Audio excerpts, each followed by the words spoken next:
welcoming African leaders with renewed elegance and confidence. Addis Ababa is welcoming African leaders with renewed elegance and confidence, reaffirming its role as the diplomatic capital of the continent. Revitalized urban spaces, improved infrastructure, and a vibrant cityscape reflect Ethiopia's commitment to hosting continental dialogue with dignity and pride. Beyond its physical transformation, the capital stands as a powerful symbol of African unity, hope, and cooperation, projecting a future-focused image as leaders gather to shape shared priorities and collective progress for Africa. Ethan Caldwell has more.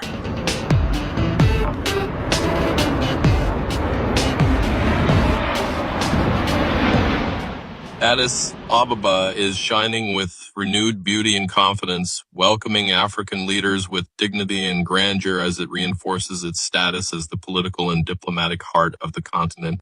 Like the glow of dawn breaking into light, the Ethiopian capital has emerged revitalized, reflecting both national pride and continental purpose.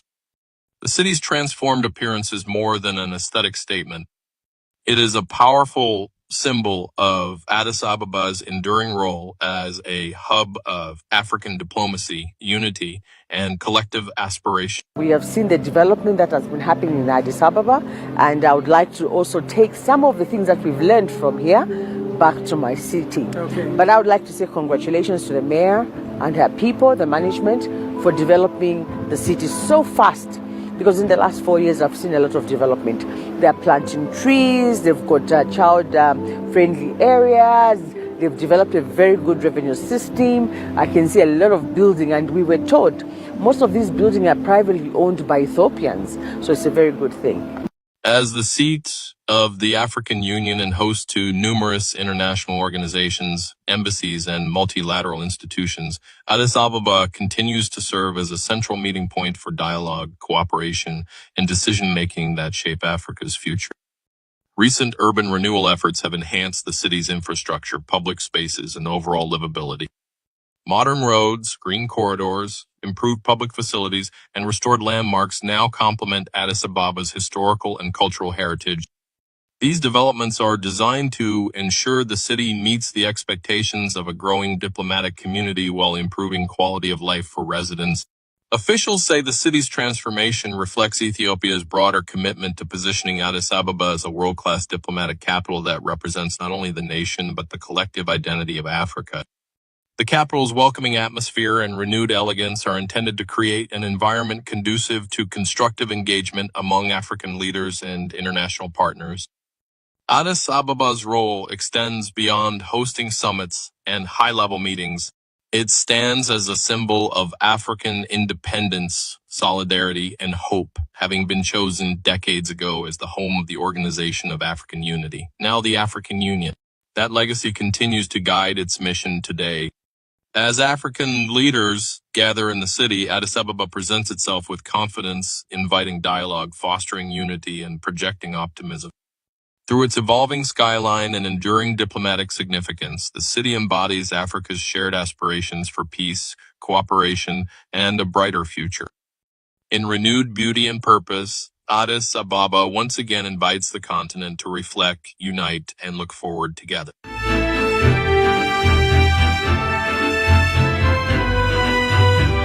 I love how Addis Ababa is not just a concrete jungle, but it's definitely one of Africa's greenest city that I've ever seen.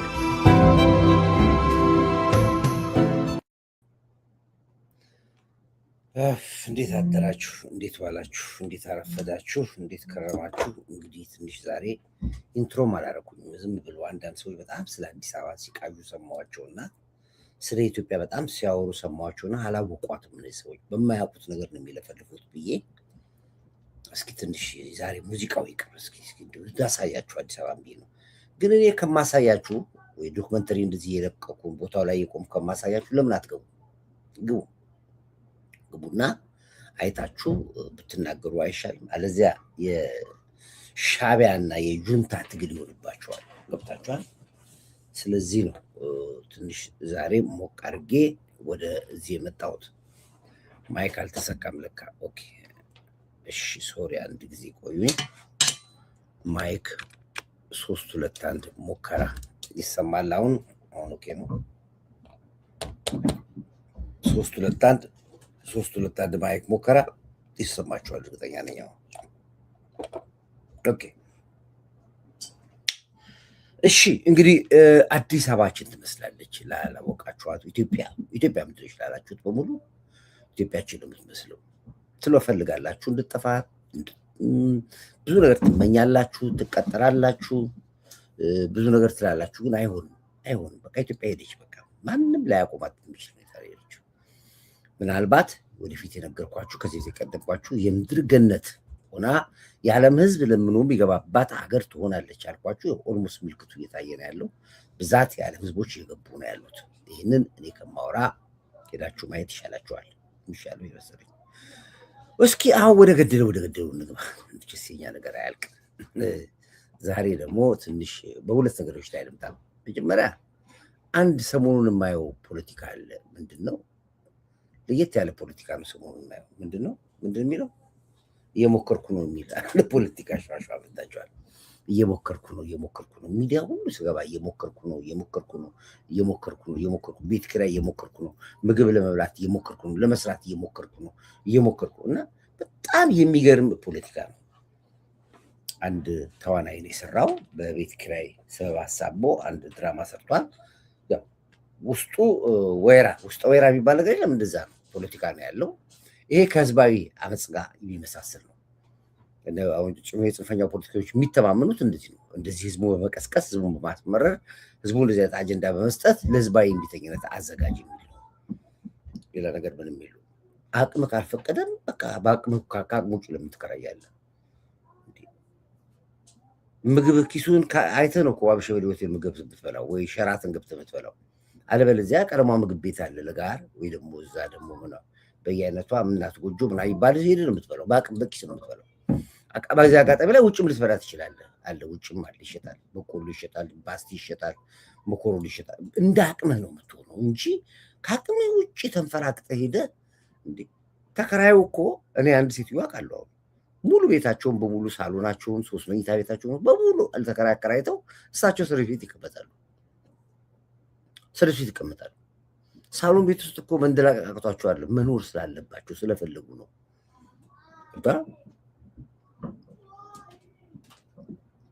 ራሳቸውን ሰርቪስ አድርገው አንተን ሳሎን ሲያከራዩ የራሳቸው እቅድ አላቸው፣ ፕላን አላቸው። ኑሮውን ጠልተውት አይደለም። መኝታ ቤቱን፣ ሳሎን፣ መንደላቀቁን ፈጠርተውት አይደለም። ሰርቪስ ቤት ቁጭ ብሎ አንተን የሚያከራዩ እችላለሁ ብለህ ገብተሃል። ግጠማ ነኝ እኮ ነው። ክፈል፣ ካልቻልክ ውጣ። የምንድን ነው ሞክራለሁ የሞከርኩ ነው የሚል ጫጫታና ሸዋሸዋ ወደ ፖለቲካ ጡዛችሁ ልትመጡ የምትፈልጉት እና ነገሩ በጣም ሚዲያ ላይ በጣም ስላየሁት ነው። በጣም ሲዟዟር አየሁት። በተለያየ መንገድ ይሰሩት ጀመረ። ህዋቶቹ ራሳቸውን በሙሉ ነው የሰሩት። እኛም ሰላም ለማምጣት እየሞከርን ነው ይላሉ አሉ። ሻዕቢያዎቹ ሰሩበት አሉ። እንደዚህ ይሄ ሞከርኩ ነው የሚባለው ሌላ ነው እና ትንሽ አልጣመኝም። እኔ አንዳንድ ነገር ሲሸተኝ ወዲያው እኮ ነው ተንፈስ ስላለው ወዲያው ነው። ስለዚህ የሞከርኩ ነው የሚለው ፖለቲካ ጀርባ ያለው ምንድን ነው የሚለውን ነገር ያው ስለምናየው ስለምንከታተለውም እናጠራዋለን። የሞከርኩ የሚባል ነገር የለም። ዱኢት በቃ አድርግ። አልቻልክም ቻው ሰሉት ለቀውታ። ምንድን ነው የምን ሹሩ ነው የምን አስለቃሽ ነው? አንተም እናንተም እንደዛ ምንድን ነው? ፎቶ ተነሱና ላኩለታ። ለነ ሄዱና ይላኩ። ታክሲ ስጠብቁ መኪና ይገዛላችኋል።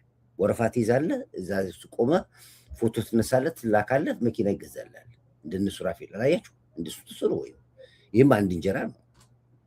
አርቲስት መለመኛ። አሁን አርቲስቶች በሙሉ አንገደፉ። በቃ በሙሉ አርቲስት መለመኛ ሆኖ ቁጭ አሉ። እነዛ የምናከብራቸው፣ የምናደንቃቸው፣ የምናወድሳቸው በድምፃቸው ብቻ እንችች የምናደርጋቸው አርቲስቶች በሙሉ ለማኝ አድርገው ቁጭ አደረጓቸው። የአርቲስት አንገት ተደፋ። በግለሰብ ለአንድ ከስንት ሺህ አርቲስት ለአንድ አርቲስት ለማኝ ሆኖ መኪና ተገዛና ጠቅላላ አርቲስት በሙሉ አንገቱን ደፍቶ ለኔ የሚል ጀመረ። ይሄ ፖለቲካ የሞተ ፖለቲካ ስለሆነ እኔ አልቀበለውም። ለማንኛውም የምትመቀበል ብታችሁ ነው። እዚህ አጋጣሚ ላይ የራሴን የምናገረው፣ የእናንተ የራሳችሁ ጉዳይ ነው። ስትፈልግ እማኝ፣ ስትፈልግ ቦጭቀኝ፣ ስትፈልግ እንደፈለግ በልኝ፣ አያገባኝም። ስለዚህ አርቲስት መለመኛ ሆኗል። አሁን ደግሞ እንደገና ደግሞ ተከራይ ደግሞ መለመኛ ሊሆን ነው። እንዲህ አይነት ፖለቲካ የለም። ትችላለህ፣ ግጠማልኝ ብላል ይችላሉ ብላል ሙሉ ግቢ ተከራይታል ክፈል ካልተከራየ ውጣ ሰርቪስ ቤት ትገባል አንድ ወንድሜ እንደውም ጥሩ አገላለጽ ገለጸውላ እንደውም የተመቸኝ ልጅ በቃ በኔ ጭንቅላት ውስጥ የሚሄዱ ሰዎች እያገኙ ነው ያሉት አሁን ጥሩ ሰው የባነነ መጣ ፖለቲካው እየገባ ፈልግ እሱ አይጠቅምም የሚጠቅመው ተከራይ እንደሚቸግረው ሁሉ አከራይም ደልቶት ቤቱን አላከራየ ጎበዝ ይሄ ልጅ በጣም ጥሩ አድርጎ ተነተነው ጎበዝ ልጅ አመሰግናለሁ ወንድሜ እኔ እንደዚህ የሚመስሉኝ ሰዎች ሳገኝ ደስ ይለኛል በቃ ትንሽ ባለን የሚል ወጣ የሚሉ ሰዎች ሳገኝ ደስ ይለኛል እና ፖለቲካ አትስሩ ለማለት ነው የተናገረው እሱን አዳምጠው ቆንጆ አገላለጽ ገልጸዋል ተከራይ እንደሚቸግረው ሁሉ አከራይም ደልቶት ቤቱን አላከራየም ሰሞኑን ደግሞ ድክመታችሁን መሸፈኛ እየሞከርኩ ነው የምትል ማደንዘዣ እየዋጣችሁ ነው የቤት ክራይ መክፈል ካቃተ ቤት አትከራይ ወይም በመትችለው በመጠንህ ኑር ወይም በመጠንህ ተከራይ ለመኖር የሆነች ማስተዛዘኛ ነገር አትፈልግ ለራስህ ድክመት የምትወቅሰው ሰው አትፈልግ እሱ አይጠቅምም የሚጠቅመው ወጥሮ መስራት መልፋት ጥሮ ግሮ መኖር ከተከራይነት እንዴት ነው መውጣት የሚቻለው ብሎ ማሰብ ነው የሚጠቅመው ተከራይ እንደሚቸግረው ሁሉ አከራይም ደልቶት ቤቱን አላከራየም ንብረቱን ያፈራው አፈር ከድሜ በልቶ ጉልበቱን አፍስሶ ጊዜውን ሰውቶ ነው ምናልባትም ለመብላት እንጂ ለሥራ ያልደረሱ ልጆች ይኖሩታል ተከራይ ብቻ ሳይሆን አከራይም ይቸገራል እውነት ነው ሁሉም ይቸገራል ሁሉም ተቸግሮ ሊሆን ይችላል ከተቸገራችሁ ለአከራያችሁ እባክህ ታገሰኝ ብላችሁ በትህትና ጠይቁ እንጂ አትቆጡ ቁጣ ምን አመጣው መጮ ካለባችሁም ኑሯችሁን እንዲለውጥ ራሳችሁ ላይ ጩሁበት የቤት ክራይ ክፈሉ ስትባሉ አይደብራችሁ ክራያችሁን በወቅቱና በጊዜው ክፈሉ አሁንማ ሰው ተበድሮ ብድሩን ክፈል ስትሉት እየሞከርኩ ነው ምናም ብሎ ሊጮህባችሁ ይችላል መጀመሪያ ለምኑ ተበድሮ ማለት ነው ስለዚህ እኔ በዚህ ነገር አልስማማም ጎበዝ ጥሩ አገላለጽ የገለጽከው ተመችተኛል ማነው ወንድሜ ብዙዎቹ አሁን ምንድነው እያንዳንዱ ነገር ወደ ፖለቲካ ይዞራሉ እያንዳንዱ ወይ ኮርዳይት አንድ መረጃ ልስጥ ባህር ዳር ቀበሌ 13 ጽሕፈት ቤት ሰራተኞች ስራቸው ስብሰባ ብቻ ነው እባክህ ድምፁን ሳይሰሩ የሚበሉ ሆዳሞች መንግስት አልሰራም እንዲባል በዚህ ወቅት ስብሰባ ማለት አንድ ጊዜ እኮ መንገ ያለ ስብሰባ አጠፋዋለሁ ስብሰባ የሚባል ነገር ከዛ በኋላ በቃ እንዴት ነው የምታጠፋው ነው ሲል ሰብስቡልኝ አለ እንደገና ስብሰባ አሉት ላለመሰብሰብ እንሰብሰባለን ላለመሰብሰብ እንደገና እንሰብሰባለንና ስብሰባ በየቦታው እኮ ይሄ ምንም መመሪያ ወጥቷል በመመሪያ መሰረት ስራ በቃ ስብሰባ ማን አትበለኝ ይሄ ሁሉም ጋር ነው እዛ ብቻ አለ ባህር ዳር ብቻ ሰው በየቦታው የትም ቦታ ብትሄድ ስብሰባ ገብተዋል ያልወጡ ገብተዋል ግምገማ ላይ ናቸው ቅዳሜና እሑድ ተሰብሰብ ምን ታወራለህ ቅዳሜና እሑድ ተሰብሰቡ እዚህ በረፍት ሰዓታችሁ ወይ ከስራ ሰዓት ውጭ ተሰብሰቡ ባለ ጉዳይ እዛ ቁጭ አድርገህ ቢሮ ላይ ስብሰባ ትላለህ ይወጣ እነዚህ እኮ መንግስት ለምዝም እንደሚላቸው ነው ግራ የሚገባኝ ምንም አበል እኮ ደግሞ እኮ በዛ ላይ ገንዘብ አለው የስብሰባ አበል ይባላል የስብሰባ አበል ይባላል ደግሞ እና እንግዲህ ያው ጽዳቱ እንግዲህ ክሊን አፕ ትንሽ ይቀራል ሰላም ተቀጣይ ሊሞት ነው የያን ዛሬ መከላከያ ዋጋ ለማስከፈል ጦርነት ይከፍቱ ለምንድን ነው በአደባባይ የማይሰቀሉት ቴንክ ዩ ጎበዝ ኢቲፒ አመሰግናለሁ እሺ እንግዲህ የዛሬው አጀንዳችን ትንሽ ለየት ይላል ከጀዊሳው ፋኖ መበታተን ጀርባ የዲያስፖራ አክቲቪስቶችና ፖለቲከኞች እንዳሉበት ራሱ ፋኖ ትላንትና ሙሉ ቀን በጎጃምም በጎንደርም በወሎም ያሉ ፋኖች እርስ በርሳቸው ሲባሉ ውለዋል አብርሽ ትላንት ጫፍጫፉ እንደሆነ ነበረ እኛም ሁኔታውን ወደ መሬት ውስጥ ጠልቀን አየን በጣም ብዙ ነገሮች ናቸው ውስጣቸው ያለው የገንዘብ ጉዳይ ያለበት የሻዕቢያ ጉዳይ ያለበት የህዋት ጉዳይ ያለበት የሞቱ ወጣቶች ጉዳይ ያለበት የእገታ ጉዳይ ያለበት የኬላ ጉዳይ ያለበት እና በጣም አሰቃቂ የሆነ ድራማ ሲሰራ እንደነበረ ከውጭ የሚላኩ የዲያስፖራ ላፋኖ እየተባለ የሚሰበሰብ ገንዘብ 20% እንኳን አይደርሳቸውም አይገርማችሁም አሁን ትናንት ብዛ 20% ለፋኖ አይሰጧቸው 80% የሚበላው እዚሁ አሜሪካን ሀገር ነው፣ ካናዳ፣ ኤሮፕ ነው የሚበላው እንዳለ ገንዘቡን በሙሉ እዚህ በአማራ ስም ያሉት አሜሪካን፣ ኤሮፕ ያሉ በሙሉ በልተው ጨርሶታል።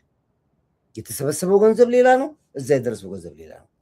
እዛ የደረሰውን ገንዘብ ደግሞ ለሁለት ፋኖች ወይ ለተጣሉ ፋኖ ለእስክንድርና ለዘመነ ተሰጠ በሚል እያጭበረበሯቸው እያገዳደሏቸው መንገዱ ገንዘቡን ይዞ የሚሄደውን ሰው መንገድ ላይ እየጠበቁ እየዘረፉ ተዘረፈ እንዲባል ያደረጉ በጣም አሰቃቂ ወንጀሎች ሰሩ እንደነበረ እርስ በርሳቸው በግምገማ በፖለቲካ ደግሞ በአየር ላይ ደግሞ ፖለቲካ እየመሰለ መከላከያ ማረክን፣ ታንክ ማረክን፣ እንደዚህ ያደረግን፣ ይህን ቦታ ተቆጣጠር፣ በ40 ቀን ገባን፣ በ4 ወር ገባን እየተባለ የውሸት ፕሮፓጋንዳ እየተሰራ አማራው መሬት ላይ ባለበት ቦታ ላይ ሞጣ ከተማ ተያዘ ይሉናል። መከላከያው አለ፣ ህዝቡ አለ።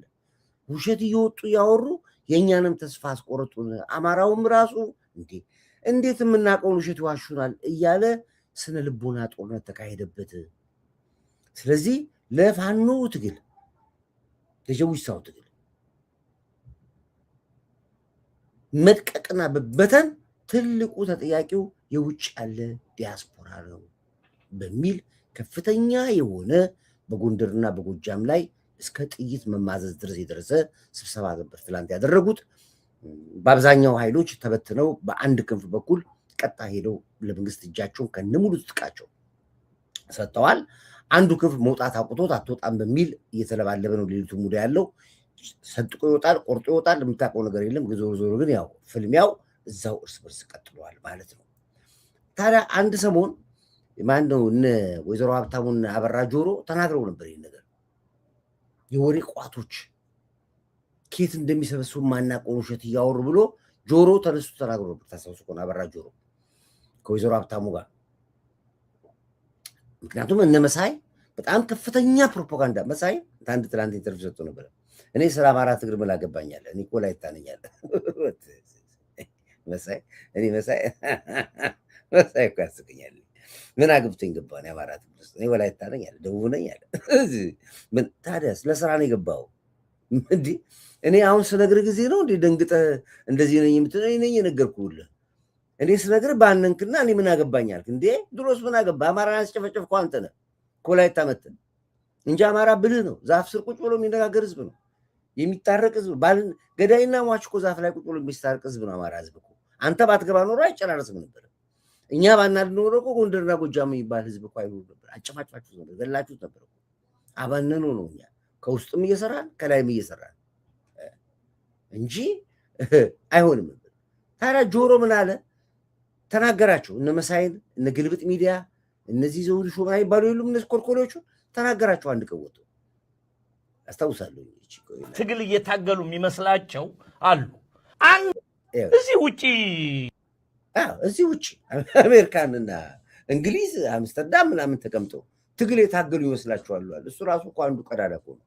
አንተ ራስህ አንዱ ቀዳዳ አይደለም እንዴ? በካለሙያ ገብተህ ዝም ብለህ ፖለቲከኛ ሳታስበው ፖለቲከኛ ነህ አንተ ራስህ። እርስ በርስ ገና ቋንቋቸው የቁራ ቋንቋ ገና ትባላላችሁ። ነግራችኋለሁ እኮ ይሄንን እኮ። ምክንያቱም ዓላማ የላችሁም፣ ገንዘብ ብቻ ነው የፈለጋችሁት። ሪሰንትመንት ነው የሰራችሁት፣ ኬዝ ነው የሰራችሁት፣ ስደተኛ መጠየቂያ ነው አማራውን ያደረጋችሁት። ለራሳችሁ ዜግነት እንድታገኙ አሜሪካዊ፣ ካናዳዊ ሪሰንትመንት እንዲቀበሏችሁ ለፖለቲካ እንጂ የት የምታውቁትን ፖለቲካ ውስጥ ነው የገባችሁበት ዘፍታችሁ። ይህን ታውቃለህ አንተ ፖለቲካ ከመድረክ ላይ ከብሔራዊ ቲያትር ከሀገር ፍቅር ከሲኒማ ራስ መድረክ ውጭ የትኛውን ፖለቲካ ሰምተህ ታውቃለህ? ፖለቲከኛ ሆንክ በማታውቀው ፖለቲካ ሳይንስ እኮ ነው እንዴ! እንዴት ነው የምታስቡት እናንተ? አሁን ስትባሉ አማራውን ካስጨረሳችሁ ካስጨፈጨፋችሁ በኋላ የወሬ ቋቶች እዚህ ውጭ ሀገር ተቀምጠው አንተ ውጭ ሀገር ላይ የተቀመጥከው ሀገር ውስጥ ሆነ አንተ አማራውን ያስጨፈጨፍከው አንዱ አንተ አለ እንዴ? ገና ነው። ይሄ ፍልሚያ በደንብ ሜዳ ሰተን ነው፣ ሪንግ ሰተን ነው፣ ሪንግ ሰተን ነው የምናጨፋጨፋችሁ። በደንብ አድርገን መድረክ አመቻችተን ስቴዲየም ውስጥ ነው የምትነጋገሩት። ማይክ ለእያንዳንዳችሁ አንዳንድ ማይክ ሰጠን ነው የምናጫውታችሁ። የአማራው ደምማ እንደዚሁ እኮ ፈሱ አይቀርም እኮ ቀዳዳ። አሁን ከደሙ ነፃ ነኝ ለማለት እንደ ጲላጦስ እኔ አይደለም እዚህ ውጭ ያሉ የወሬ ቀዳዳዎች አሉ። አንተ ማንህና ነው? አንድ መሳይን ለመናገር ስትፈልግ አንተ ራስህን ተናገር። እንኩሮ ተናገረ፣ መሳይ ችግር የለም ተናግሯል ሰው። እኔ በአማራ ፖለቲካ አያገባኝም አያገባኝም አለ። ከወላይታ ነኝ እኔ ደቡብ ነኝ አለ። ወጥቶ አፋውጡ ተናግሯል። ለስራ እንደገባ ተናገረ። ተቀጥሮ እንደገባ ኤርትራም የገባበት ዓላማ ኢሳያስ አፈወርቅ ኢትዮጵያን ለመበተን ሰው በፈለጉበት ሰዓት ላይ ከመለመላቸው ሰዎች መካከል አንዱ መሳይ ነው። ያውቃል። እሱም ይሄን ፋሲል ያለም ናቸው። ፋሲል ያለም የለበትም።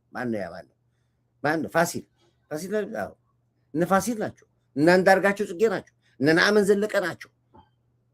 እነ ኤፍሬም ማዴቦ ናቸው። በህዋት ተቀጥረው አማራውን ላይ ለመጋስገደል የመጡ ናቸው። እሱን እናውቃለን እኛ። ሲከፈላቸውም እናውቃለን፣ ሲቀጠሩም ሲመለመሉም እናውቃለን። እነሱ አሁን ወጥተህ ማን ነው ከደሙ ነፃ ነኝ ብለህ ለማለት የህዋት ትግል የጁንታ ትግል አደረጋችሁ። እዚህ ውጪ ሰፍረው ቁጭ ብለው እንግዲህ በማውራት ጥቃቅን ነገር በመጻፍ ትግል እየታገሉ የሚመስላቸው አሉ። አንድ ቃለ መግዛት 10 ብር ሰጥቶ ሲያለቃቅስ የሚውል ልክ ራሱ አስታጥቆ ራሱ አደራጅቶ በትጥቅም በሌሎችንም ጉዳዮች ያሟላ ይመስል ሲለፈልፍ ሲውል ታየዋል። የሚያደርጉት ድርጊት ሁሉ በጣም በቃ እጅጅ ቢል በጣም የሚያስጠላ አንዱ ከአንዱ ጋር የማይገናኝ ሰውን በመሳደብ ሰውን በመጥለፍ ሰውን ስም በመስጠት እንዲሁ ሲባከት የሚውላል። እንዲሁ ስትባሉ ነው የምትሉት እኮ ገና እኮ ነው። ገና መች ተጀመረ ጆሮ? ገና እኮ ነው። ገና አልጀመራችሁም እኮ ገና ነው። ገና የኢትዮጵያ ሕዝብ በጣም ብዙ ግፍ ማየት አለበት ስለእናንተ እንዴ። ገና እኮ ነው። ይሄ ቋንቋችሁ የቁራርልም እኮ የጉጉት ቋንቋ ሆኖ ትበተናላችሁ ብለናችኋል እኮ እኛ። ዝም ብለን እኮ አይደለም ያልነው። ይሄንን ስለምናቅ ነው። አካሄዳችሁን፣ አመጣጣችሁን፣ ፍላጎታችሁን፣ ስልጣን፣ ገንዘብ እንዴት እንደምታገኙ፣ አሜሪካዊ እንዴት እንደምትሆኑ፣ ካናዳዊ፣ ኤሮፓዊ እንዴት እንደምትሆኑ የገባችሁበት ጉድጓድ እኮ እንጂ የትኛውን ፖለቲካ አውቃችሁ ነው እናንተ? ምን ታውቃለህ? ጆሮው ምን ታውቃለህ? ፖለቲካ 14ቱ ክፍለ ሀገር የሰው ይብል እንኳን መጥቀስ አትችልም። የተሰጠን ስክሪፕቱ ይዝደ መድረክ ላይ ወጥተህ ከመለፍለፍ ውጪ የእናንተ አብይን መስደብ ነው ፖለቲካ የሚያድመን ይመስላችሁ? ሀገር መስደብ ፖለቲካ ነው ለእናንተ። መከላከያ መስደብ ፖለቲካ ነው ለእናንተ። ሌላም የትኛው የሰከነ ፖለቲካ ለኢትዮጵያ ሕዝብ አስተምራችሁት ነው ስለ ፖለቲከኛ ሆናችሁ ወጣችሁት? እና ትመኛላችሁ አላችሁ። ኢትዮጵያን ለማፍረስ ትመኛላችሁ። ወደዳችሁም ጠላችሁም ኢትዮጵያ አትፈርስም አላችሁ። ይሄን እየነገረ እንኳን ኖ እናፈርሳታለን ብለህ ትሟገታለህ። አሁን አትችልም ብላል። በቃ ነገረ ቁጥር እኮ ነገረ። ይሄንን እኮ ግራ እኮ ነው ያለው። አሁን ደግማለሁ። እኛ እውነት የቲፒኤልኤፍ አንዳንድ ሰዎች ያላቸውን አቋም ሳይ ምን ያክል ህዝባቸውን እንደሚጠሉ ምን ያክል የህዝባቸው በደል እንደማያማቸው ነው የሚገባኝ። ድሮም ብያለሁ፣ አሁን ደግማለሁ። እኛ እውነት ስላለ በቅንነት ለህዝባችን ማገልገል ስለምንፈልግ ቲፎዞ ባይጮህ፣ ሶሻል ሚዲያው ባይጮህ፣ አክቲቪስቱ ባይጮህ፣ እውነተኛው ፈራጅ ግን ስለሚያይ ማንም አያሸንፈንም። በቃ ማንም አያሸንፈንም። በፈለገው ደግሞ መሸነፍ ከተቻለ እስካሁን መሸነፍ ነበር። ይህን ያክል ጉልበት ይዛችሁ ግብፅን ይዛችሁ ሻቢያን ይዛችሁ ሶማሌን እኮ በላችሁ ሞክራችሁ ነው። ጅቡቲን ሁሉ ሞክራችኋል እኮ። የማይገናኝ የሁለት ዓለም ሰው ዘመነ ካሴና ጀዋር እንዴማ የሌለ ነገር እኮ ነው። እስቄል ገቢሳ ሳሳሳዎቹ ስለ አማራ ፋኖ ሲሆኑ እንዴ እኮ በጣም እንዴ መሳይ እኮ አርበኛ ተባለ እኮ። አርበኛ ፋኖ መሳይ ተባለ እኮ። ታውት መሳይ ስታሊን ያልሞከራችሁት ነገር የለም እኮ። ምንም ነገር እኮ አንድም ለጥቁር አልተሳካላችሁ፣ ቅንጣቱ አልተሳካላችሁ። አያሳዝንም? አታፍሩም? በዚህ ይሄንን ሞክራችሁ፣ ይሄንን ጥራችሁ፣ ይሄን ኢትዮጵያ እናፈርሳለን ብላችሁ ይሄን ያክል ጉዞ ተጉዛችሁ ኢትዮጵያ አበባ ስገባ የገባሁት ለዚህ ነው። ኢትዮጵያ ምን እንደሆነች ላሳያችሁ ነው በዛ የገባሁት ስገባ። አሁን ይሄ ጆሮ የተባለው ሰውዬ አዲስ አበባ ከተማ ማን ይወስዳል በር ላይ ፎቶ ተለጥፎ እየተፈለገ ነው። አምልጦ ወጡ ናቸው በሙሉ እኮ ያበዱ ናቸው እኮ። ነቅለዋል እኮ በሙሉ እንዳለ ፊውዝ አቃጥለዋል፣ ካፓሲተር አቃጥለዋል፣ ዳውድ አቃጥለዋል። ምንም ያላቃጥሉት ነገር የለም። የቦዘባቸው እኮ ናቸው የጦሩ ኢትዮጵያ አታቋትም። በቃ ኢትዮጵያ አታቋት። ለዚህ ነው እኮ ጠቅላዩ አንድ እውነት ይዘናል። አንድ እውነት የሰራነው እውነት ደግሞ እውነቱ እንዲታይ አድርገናል። አንድ ፈጣሪ ይሄንን ያያል። ልፋታችን፣ ድካማችን፣ ምኞታችን፣ ሐሳባችን ያያል። ከፊት ከኋላም ይከተለናል። እንደናንተማ ኢትዮጵያ የምትባል ሀገር እኮ የለችም። ፈርሳለች እኮ ነው የፈረሰችው ድሮ። ለዚህ ነው ሐቅና እውነታችን እየታየ ነው። እውነተኛው ፈራጅ ስለሚያይ የውስጣችንን ልፋታችንን ጉልበታችንን የሚያውቅ አምላክ ስለሚያይ የእናንተን ቋንቋ እንደ ቁራ በታትኖ እርስ በርስ እንደማትግባቡ አድርጎ አባልቷችሁ ወጥ በወጥ አድርጎ አሳየን ይላል። ስለማያንቀላፋ እውነተኛው አምላክ ይላል ጠቅላዩ። ማንም አያሸንፈንም። ማንም በትዳር ቲፒኤልኤፍ በኤርትራ ወታደር ዘረፋ እንዳይካሄድበት ስንጠብቀው ኖረን አማራ ክልል ሲገባ ቲፒኤልኤፍ ያደረገው ነገር ያሳፍራል። ፋብሪካዎች አፍርሷል፣ ትምህርት ቤት አቃጥሏል፣ ባንክ ዘርፏል። የኢትዮጵያ መከላከያ ሰራዊት መቀሌ ነበረ በብቸኝነት ቲፒኤልኤፍን አባሮ ሻቢያን ሳያስገባ መቀሌ አንድ ቤት የፈረሰ አታገኙም። አንድ ቤት ቲፒኤልኤፍስ ቢሆን አማራ ክልል መጥቶ እንደዛ አይነት ነገር ማድረግ ነገ ለሚቀየር ታሪክ አስፈላጊ ነበር።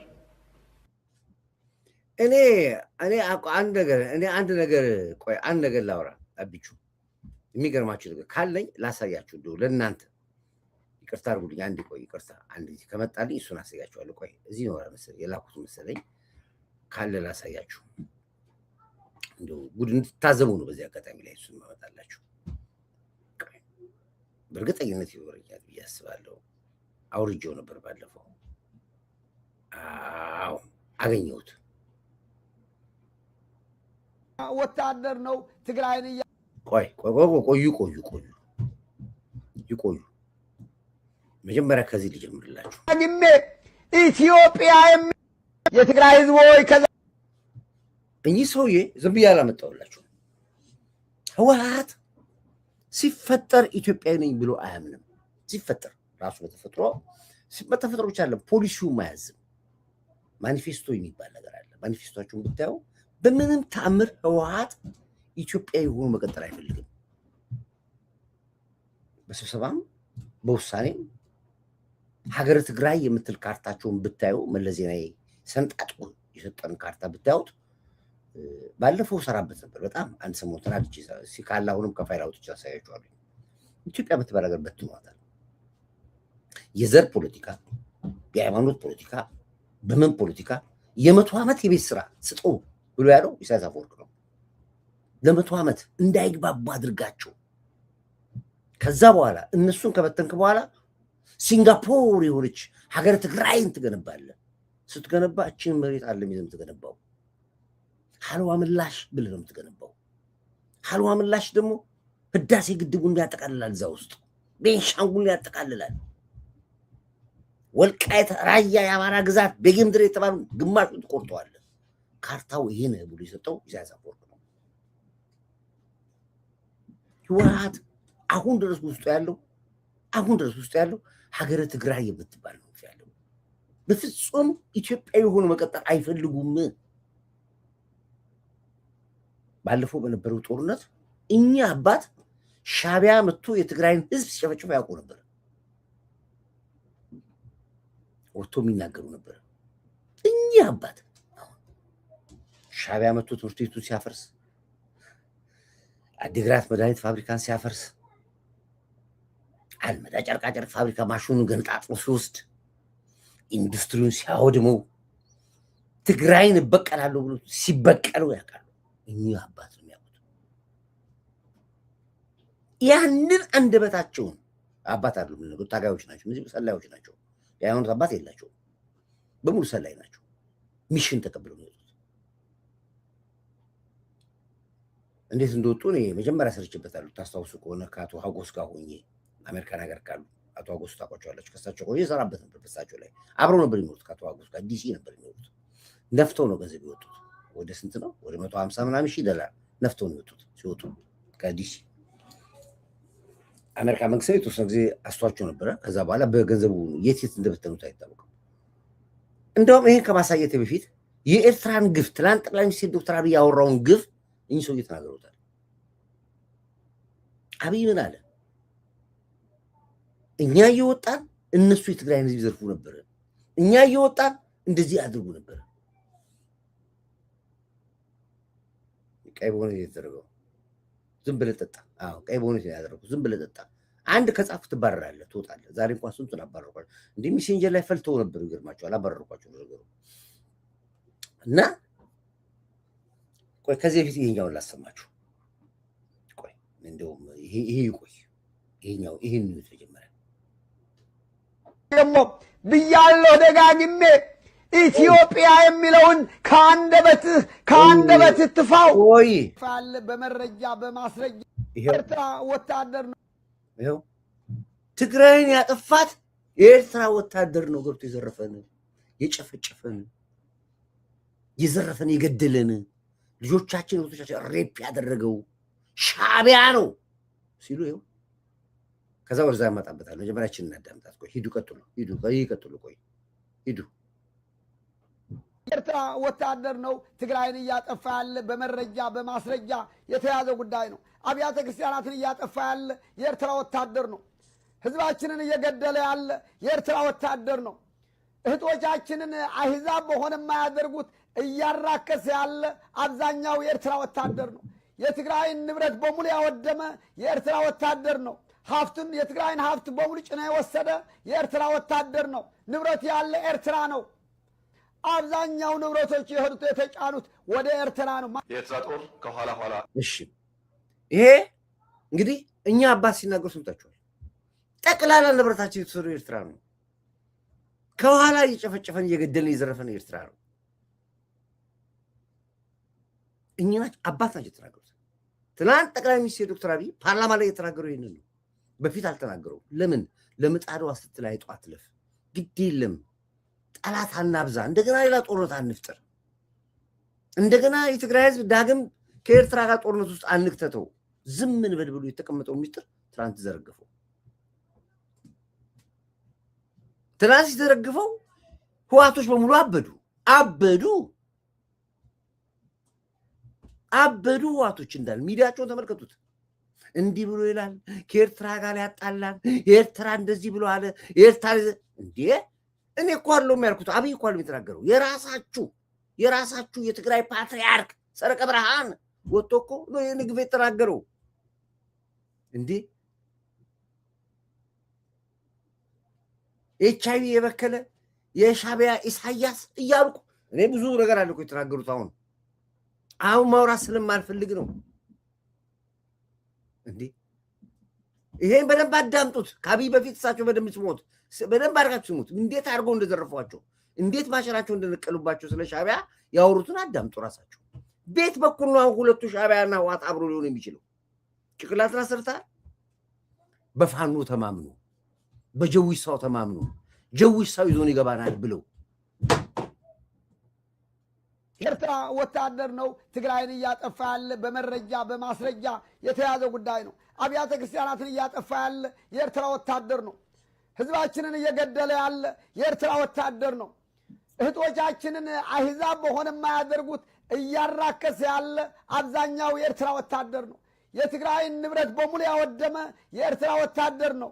ሀብቱን የትግራይን ሀብት በሙሉ ጭኖ የወሰደ የኤርትራ ወታደር ነው። ንብረት ያለ ኤርትራ ነው። አብዛኛው ንብረቶች የሄዱት የተጫኑት ወደ ኤርትራ ነው። የኤርትራ ጦር ከኋላ ኋላ ተከትሎ። እሺ እንግዲህ ይሄን የሚያወራው ማንም አይደለም፣ ራሳቸው እንግዲህ ትልቁ ከደብረ ጽዮን የደብረ ጽዮን ቦታ የያዙት እሳቸው ናቸው። የሚያወሩት አብይ ያለው ምንድን ነው? እኛ በወጣንበት በኋላ ከኋላችን እየተከተለ የትግራይን ህዝብ አዴግራት መድኃኒት ፋብሪካን፣ አልመዳ ጨርቃጨርቅ ፋብሪካን የነበሩ ፋብሪካዎች በሙሉ ማቸናቸው ተነቅሎ ሲሄድ ለማዳን ሞክር ነበር። ውጊያው ከባድ ነበረ። መጨረሻ ላይ ግን መቀሌ ላይ ቆመን መቀሌን እንዲዘርፍ እድል አልሰጠነውም ትግራይ ሻዕቢያ ነው ያለው አብዩ ተራዋሸው እየተከተለን ሲል እዚህ ጋር አዳምጡት ሽሬ ገብቶ የአንዳንድ ሰዎችን ግለሰቦች ቤት ማፍረስ ፎቅ ማፍረስ ሲጀምር አክሱም ይዘን ስናልፍ አክሱም ገብቶ ወጣቶች በጅምላ ሲረሽን አድዋን ይዘን ስናልፍ አድዋ ሄዶ ፋብሪካዎች ሲፈታታ ሲሰርቅ አዲግራት ደርሰን የመድኃኒት ፋብሪካውን የሚነቀለውን ነቅለው የማይነቀለውን ሲያፈራርሱ አክሱም ወጣቶች ሲገደሉ አድዋ ሲዘረፍ አዲግራት ሲዘረፍ ይህንን እውነት በምን መልኩ ነው አሁን የምንደባብሰውና የምናልፈው? በምን ተአምር ደባብሰን እንለፈው? እንዴት ሰው ቃሉን ይበላል? የተናገራችሁ እንዴት ይበላላችሁ? እኚህ ሰውዬ ከዛ በኋላ ነው ተገልብጠው መጥተው እንደገና ኢትዮጵያ የምትባል ኤሊዛቤል የሆነች ሀገር ብለው እንደገና መልሰው መጡብን። ጥፋት ይችላል አትሆንም። የትግራይ ህዝብ ሆይ ከዛሬ ጀምሮ የትግራይ ህዝብ ሆይ ይቺ ኤሊዛቤል የሆነች አገር ለአንተ አትሆንም። ጥፋት ተጸየፋት፣ ጥላት ውጣ፣ ሀገር ትግራይ ብለህ አቋቁም፣ አጋዚያኒ ብለህ ከኤርትራ ጋር ተዋሃድ ብለዋሉ። መልሶ እንደገና እኛው አባት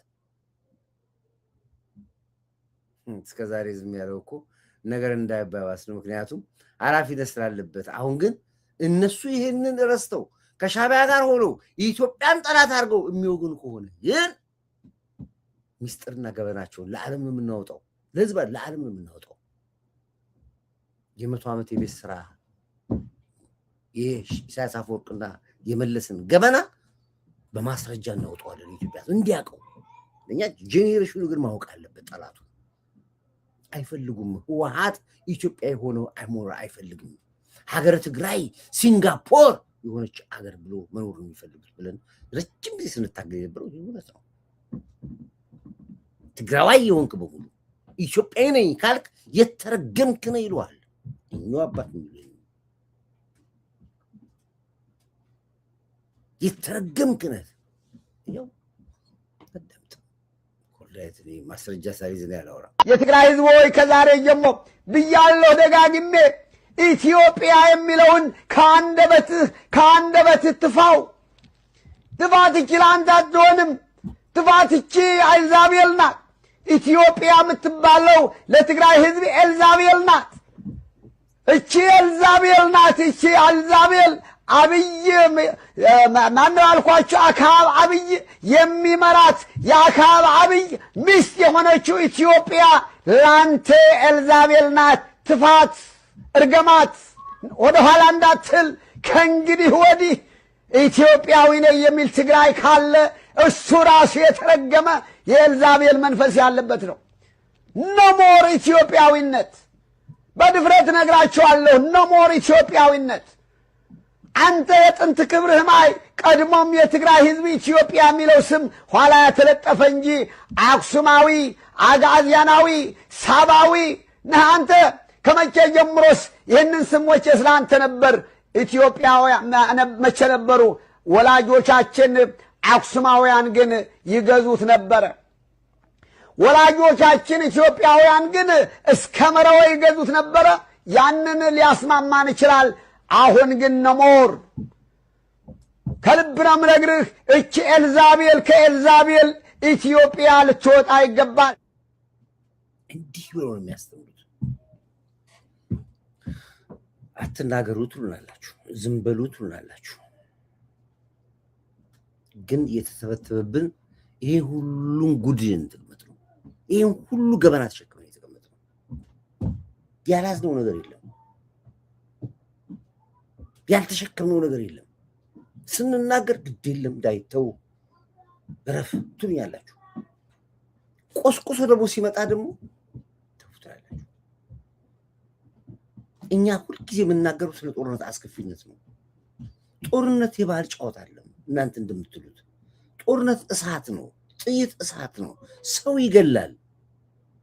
ተው ግድ የለም። 3 ዓመት ከምንዋጋ 30 ዓመት እንሰብሰብና እናውራ ይላል ጠቅላይ ሚኒስትሩ። ግድ የለም እሳት ነው ልጆቻችን እናጣለን ሀገር ይፈርስብናል እኔ ወታደር ጦርነት አልወድም ሲል የመጀመሪያ የሰማሁት ፊልድ ማርሻል ብርሃኑ ነው አልወድም ማለት ልጆቼ ናቸው ይሞቱት አለ ሄዱ ፊልድ ማርሻል ብርሃኑ ታስታውሳላችሁ ትቋል አልወድም ማለት ጦርነት አስከፊ ነው ጦርነት አለ ልጆቼ ሄደው ይቆስሉብኛል ልጆቼ ሄደው ይሞቱብኛል አልፈልግም ጦርነት ይላል ጠቅላዩ የሚለኝ ነው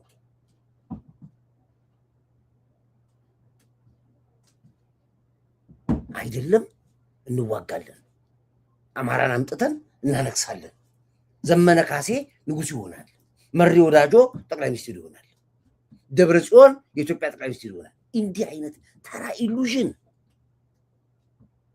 እኔ ፊልድ ማርሻል የተናገራት ነገር ላምጣላችሁ ምክንያቱም ጦርነት ውስጥ እኔ ማዛቸው ሁሉ ጊዜ ጦርነት ዘላለም ወራቸው ጦርነት ነው ጦርነት አልወድም የሚል የሀገር መከላከያ ፊልድ ማርሻል ብርሃኑ አልወድም ጦርነት አልፈልግም የሚል ይሄ ማለት ግን እንደምጠልህ እኮ እያወቅኩ ነው እንደማሸንፍ እያወቅኩ ነው እንደማጠፋ እያወቅኩ ነው አልፈልግም ማለት ገፍተህ ትከተኛለህ ጦርነት ውስጥ በሚገባ ቋንቋ ሳስተናግደህ የየወተ ቪምቶ ደፍተህ ደግሞ የየጥላል እንደገና ደግሞ አይሆንም ያይሆን ሁለት ነገር ይሆንብሃል ፊልድ ማርሻል የሚናገረውን አዳምጥ ሁሉ ጊዜ ጦርነት ነው አረ ይብቃ እኔ ወታደር ነኝ የሰራዊት አዛዥ ነኝ ጦርነት አልፈልግም በፍጹም ምክንያቱም ጦርነት ውስጥ እኔ ማዛቸው ወታደሮች ይቆስላሉ ይሞታሉ እንትን ይለኛል ማለት ይሰማኛል አገሬ ሰላም እንድትሆን ሁሉም ሰርቶ እንዲኖር ነው ፈልገው ከመጣ ግን ግድ ነው አገር እንዲፈርስ እኔ ቁጭ ብዬ ማየት አልችልም ግን መቆም አለበት ይሄ የደም ነጋዴ የኢትዮጵያ ህዝብ መቀበል የለበትም መነዳት የለበትም መንጋ መሆን የለበትም እነሱን ደግሞ የሚያደፋፍረው እሱ ነው እያደፋፈረ ያለው እሱ ነው ተከታይ ቢያጡ አለቀላቸው አዎ የትግራይ ህዝብ እውነት ጦርነት የማትፈልግ ከሆነ ጥቂት 5 እና 10 የማይሞሉ ሰዎች በቃችሁ እኮ ልትሉ ትችል ነበር ትፈልጉታላችሁ እናንተም ጦርነቱ እንዴት ያቅቷችኋል 10 ሰዎች 20 ሰዎች እንዴት በቃችሁ አትሏችሁም እናንተ እንዴት አለመልማታችሁ እድገት አለመኖሩ ወደ ኋላ ቀር መሆኑ ከትግራይ ጎንደር መግባት ከትግራይ ወሎ መግባት ባንክ ገንዘብ አውጥቶ መጠቀም እስኪያቅታችሁ ድረስ ጥቂት ሰዎች ሲረብሿችሁ እንዴት በቃይ ማለት አቃታችሁ እናንተ እንዴት ነው 3 ጊዜ ትምህርት ማትማሩት እናንተ ለምንድን ነው በቃ ማትሏችሁ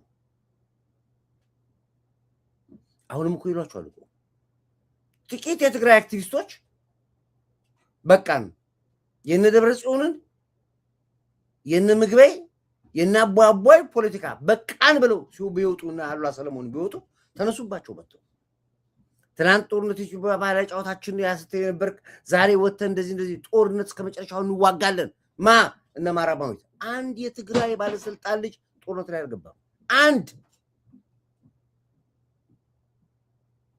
አንድ የለም የባለስልጣን ልጅ አይደለም እኮ የባለስልጣን ጎረቤት ልጅ እንኳን የለም ጦርነት ላይ በነበሩበት 27 ዓመት ስልጣን ዘመን በየኤምባሲ ሹፌርነት ይልቋቸዋል ጽዳት ይልቋቸዋል ሰራተኛ አርበው ይቀጥሯቸዋል ጻፊ አሁን እኮ በየዓለሙ ያሉት ኤምባሲዎች እኮ በሙሉ እኮ ሰራተኞቹ ብታያቸው የህወሓት የላካቸው ናቸው ሹፌሮቹ አልተቀየሩ ዘበኞቹ አልተቀየሩ እስካሁን ድረስ ወጥቷል በዘበኛም በምንም ያርጉ ልከው አፍቶ ተጨርሰዋቸዋል ልጆቻቸው ዘመዶቻቸው በሙሉ ወጥቷል የሚያልቀው ያለው ዘመድ ሳይኖረው ትግራይ የተቀመጠ የትግራይ እናት ልጇን ገብራ ጨረሰች አሁን ውጭ ሀገር ሆነው ተዋጉ ይለዋል ትግራዮቹ ይወጡት አክቲቪስቶቹ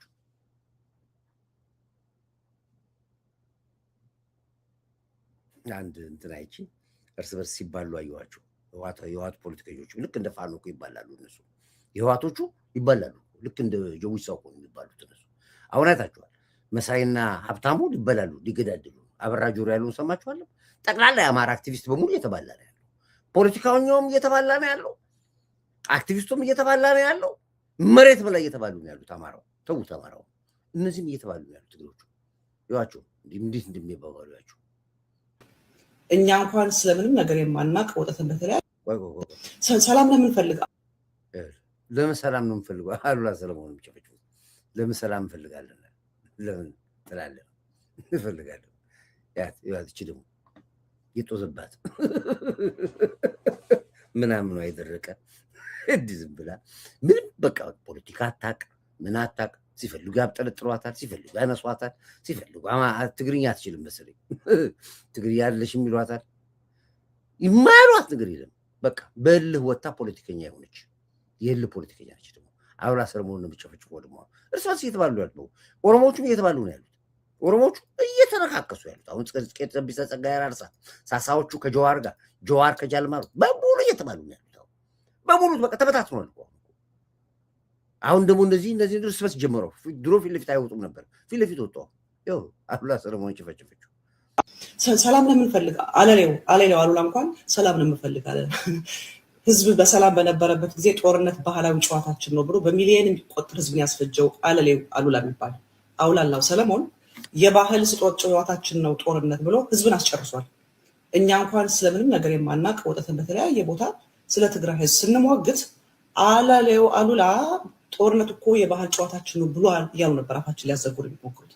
ዛሬ ደግሞ አውላላ አሉላ የትግራይ ህዝብ ለህልውናው ልግደልህ ላጥፋ ተብሎ ቤቱ ድረስ እየሄደ ሲወጋ ጦርነት አንፈልግም ይለናል። የማዊንጉሮ ነው የብልጽግናው ነው። ታዲያ ምንድነው ይሄንን ከተናገርሽ ከስታሊን በላይ የምትናገሩት አለ? የትግራይ ተወላጆች በዘመኔ በዚህ ትውልድ ኢትዮጵያ የምትባል ሀገር ስትጠፋ ማየት ብለው ያለውን ስታሊንን ትተሽ አሉላ ላይ መጣሽ። አሉላ እኮ በቃ ገባው ፖለቲካው። ሲገባው በቃኛ አለ። በቃ እነዚህ ሰዎች አገር አጥፊ ናቸው ብሎ ይፋው ተናገረ። አሉላን ስታሊን አስቀምጠሽ አሉላን እዚህ ጋር ለምን ጦርነት በቃ አለ። እሺ ተዋጊ አይጅናች ነይ እስኪ ግቢ ኑ እስኪ ግቡ። አሁን እኔ ምጋብዛችሁ የህዋት ባለስልጣን ልጆች ወይም ደግሞ የህዋት ደጋፊ የነበራችሁ ወይ ህዋቱ እስኪ ግቡ ትግራይ ውስጥ እስኪ አብራችኋችሁ ሞቱ። አንድ ሰው እንኳን ወኩሉ እስኪ። እኔ እኮ የካራካችሁ እስማማለሁ እኮ ጦርነት ከሆነ ችግር የለብኝም። እኔ እስማማለሁኝ። እኔ ቻለው ብቻ አንተ አትምረጥብኝ በምን እንደሆነ ውጊያው እንጂ እና ችግር የለብኝም። እኔ ግን እናንተ መታችሁ ተዋው። ከአሜሪካንም ከካናዳም ከዩሮፕም ግቡ። እንዴ ግጠም አለኝ አለ እኮ ፊልም ማርሻል እኮ ግጠም አለኝ አትንከረኝ አለ እኮ በምን እንደምዋጋ አትገረኝ አለ።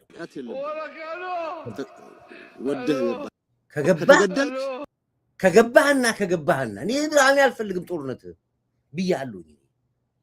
አልፈልግም ብያለሁ ጦርነት። አይደለም ብለህ ካልከኝ ደግሞ ከገባ ቻለው አለ። በቃ ቻለው። በሚገባ ቋንቋ አነጋግራለሁ፣ በሚገባኝ ቋንቋ አነጋግረኝ። ግን አታልቅስብኝ፣ ቪምቶም አትድፋብኝ፣ እየየም አትበልብኝ፣ ሚዲያም አትቀደድብኝ፣ ሰብአዊ መብትም አትበልኝ። አምነስቲ ኢንተርናሽናል፣ ሂውማን ራይት፣ ዩኤንኤችሲአር፣ ቀይ መስቀል እትትቱ ባታ አትበለኝ ያለ ቻለው አለ። በቃ ቻለው። ከተገደልክ መቀበል ነው እንጂ ተገደልኩ ብለህ መንጫጫት የለብህም። ወደህ የገባህበት ነው። ቻለው ጠመንጃ እጅ ላይ ሲገባ አገር የገዛህ መስሎ የገባህበት ነው። ቻለው አሁን በቃ ቻለው። ቻለው በቃ ገብተህበታል። ቻለው በቃ ምን ላድርግህ? እኔ ኮርዳይት ከኔ ጋር ምን መታሟገተ ከኔ ጋር ዴቭ። እኔ አሁን ላይ ኢሳያስ አፈወርቂ የተባለ አውሬ ምን ድግምት ቢኖረው እድሜ ልኩ በመቶ 80 ዓመቱን አከበሩለት። ፈቀደ 10 ቀን ሰው 92 ዓመቱ እኮ ሰው 80 ብለው አከበሩ ሻዕቢያዎች። ሞሳድ ያስቀምጣል። እኔ ሌላ ይሰሩ ይመስለኛል። ያኛው አልቋል። ያ የመጀመሪያው ኢሳያስ አልቋል። ይሄኛው ሌላ አዲስ ይመስለኛል። ይሄን ያው እሱን የሚያገባኝ ስንስቶት ዞሮ አሁን ምንድነው የምገባበት ፖይንት ምንድነው? ተባልቷል። ሁሉም አለቀ በቃ። እንዴት ይህን ሁሉ እንደምታስታውስ በጣም ይገርመኛል። ቻለው ማስረጃ መረጃና ኮማንድ ፖስቶቻችን ይገርማል። ቲክቶክ ላይ እንዴት ቲክቶክ ላይ ከመቶ ምናምን በላይ ሰዎች ኮማንድ ፖስቶች አሉ ይበተናቸው አሪፍ አጀንዳዎችን ይህን ቆረጡና ላኩ ካልኳቸው ቆርጦ ይልካሉ። ጠቅ ምናርጋቸው ቁጥር ስንት ቁጥር ነው? ስለዚህ በማስረጃ ነው። አብይ እኮ ሾርት ሚሞሪ ነው አለ። ስለዚህ እኮ እኛ እያመጣን ትንሽ ጠቅ ለማስታወስ ያክል እየባንን አሁን ህዝቡን አባንን ነው። ህዝቡ ነቃው፣ አወቀ። በቃ ምንም ብትል አይሆንም። እኛ ህዝቡ እያነቃን ነው። መንግስት መሬት ላይ ስራ እየሰራ ነው ያለው። ጠላት በራሱ ቋንቋው እንደ ቁራ ሆኖ እየተበታተነ ነው ያለው። ኢትዮጵያ አለቀ። ከዚህ በኋላ አታስቡት ብያቸዋለሁ። ኢትዮጵያን መጉዳት የሚፈልጉ ኃይሎች አሉ። ይሄ ኢትዮጵያ ትበተናለች ብላችሁ የምታስቡ ኃይሎች አላችሁ። ኢትዮጵያ ትፈርሳለች ብላችሁ የምትመኙ አላችሁ። ስለት ያስገባችሁ አላችሁ። ቀብድ የበላችሁ አላችሁ። የተዋዋላችሁ አላችሁ። ወደዳችሁም ጠላችሁም ኢትዮጵያ የምድር ገነት ሆኖ የዓለም ህዝብ ለምኖ የሚገባበት አገር ትሆናለች። ሆናለች። ደግሞ ውድ ኮሪዬ እንዴት እንደምታምር አለባበስ ጀግና ሳሉት ብያለሽ። ይሄን ጫወታዋለሁ። ይሄን ደግሞ በተግባር ነው ያሳየው። የበለጠ ደግሞ ለማወቅ አሁን አፍሪካ አንድነት ድርጅት ስብሰባ አለ። አሁን ታውታላችሁ። ተአምር ነው የምታዩት። የአፍሪካ መሪዎች ምን እንደሚያወሩ፣ የዓለም መሪዎች ምን እንደሚያወሩ። ትራምፕ መደመር መጽሐፍ አነበቡ። መደመር መጽሐፍ አንብቦ ታምናላችሁ ምን እንዳለ ልንገራችሁ። የተናገረው ነገር በእርግጥም መሪዎች ከአፍሪካ መውጣት አለባቸዋል። በሰዓት የተፈተኑ ናቸው የአፍሪካ መሪዎች አለ። በኢትዮጵያ ምክንያት የአፍሪካ መሪዎችን ሁሉ አደነቀ። ስለ ነሞክሮማ ታሪክ ሁሉ አወራ። በአብይ ምክንያት ብቻ።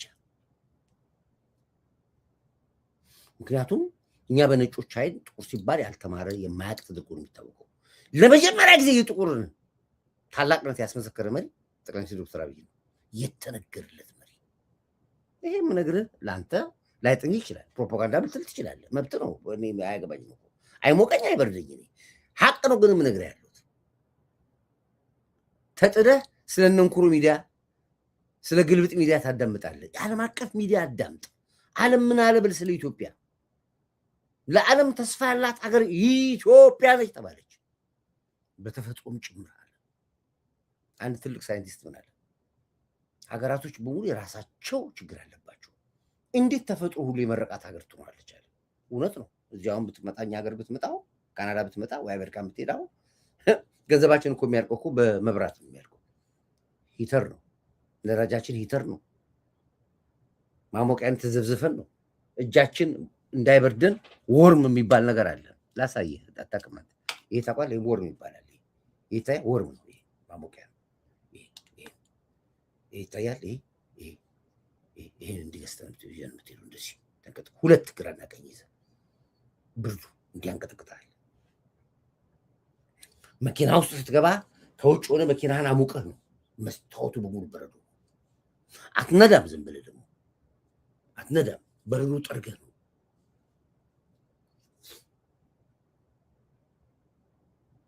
ስራ የምትሄደው ስሊፐሪ ይባላል። እንዲህ አሽከርክሮ ደግሞ ሊደፋ ይችላል። ደግሞ አስፋልቱ አታውቀውም። 5 ወር በዚህ በር 4 ወር በዚህ እንሰቃያለን። የቤታችን ውስጥ ሂተር ነው። አሁን ሂተር ተከፍቶ ነው ቁጭ አልኩት። እዚህ ኤሌክትሪክ ላጥ አድርጎ ነው የሚበላ።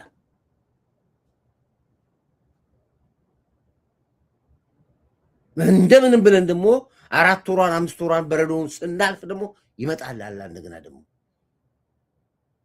ሰመሩ ደግሞ ሲመጣ እንደገና ደግሞ ኤሲ ከፍተህ ነው ኤር ኮንዲሽን ውስጥ ነው የምትቀመጠው። እንደገና ተንዘፍዝፈ ኤሲ ከፍተህ መኪና ኤሲ ጋዝ ይበላዋል፣ ኤሲ ይበላዋል። አሜሪካ ብትሄድ ይሄ ነው ህይወቱ። ካናዳ ብትገባ ይሄ ነው። በአብዛኛው ይሻም እንደዚህ ነው። 13 ወር ሙሉ እኮ ጸጋ ያላት ሀገር ነች ኢትዮጵያ። ሰው በተፈጥሮ ተባርኳ የተፈጠረች ሀገር ተፈጥሮ ጭምር የለገሳት ሀገር ነች እኮ ኢትዮጵያ። ማንም ፍናፍንት ሟርተኛ ቁመ እንዴ በጸጋ እስኪ የትኛው አዲስ አበባ ላይ ነው ይተራይተንት ክረምት እንኳን ትንሽ ገባ ካለ ያ50 ሳንቲም የአንድ ብር ከሰል ብለህ ሞቅ አድርገህ ፏ ትላለህ። እሱም በርና መስኮት ከዘጋ አያስፈልግም። የምታነበው ጋዜጣ እኮ እንዲያደርገህ እኮ ንፋስ ታገኛለህ። ተፈጥሮ ራሱ ይሰጥቶናል። 13 ወር ጸጋ አላት። እችን ሀገር በፈለገው መንገድ እየመጣ ፈተናዋን እያወራህ ብትውል ምንም አለመሰከርላት። አለቀ በቃ። የምድር ገነት ተባለች። ኮርዳይ ስላልኩ እኮ አይደለም እኮ የምድር ገነት ተባለች እኮ ኢትዮጵያ።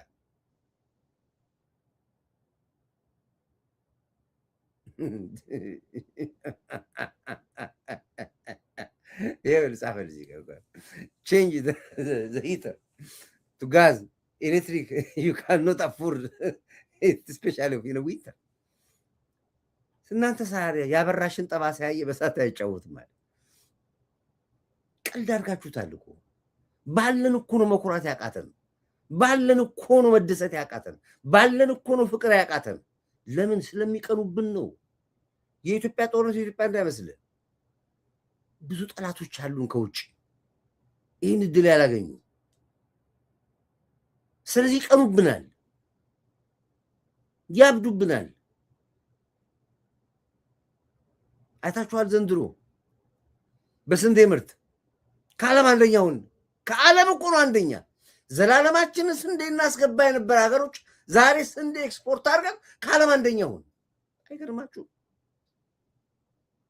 ቅንቅኖች ባይኖርብን፣ ባንዳ ባይኖርብን፣ ደላላ ባይኖርብን፣ ቅጥረኛ ባይኖርብን፣ የውስጥ ችግር ባይኖርብን የት ነን እኛ ያለነው? የለንም እኮ እኛ ሄደናል እኮ ድሮ።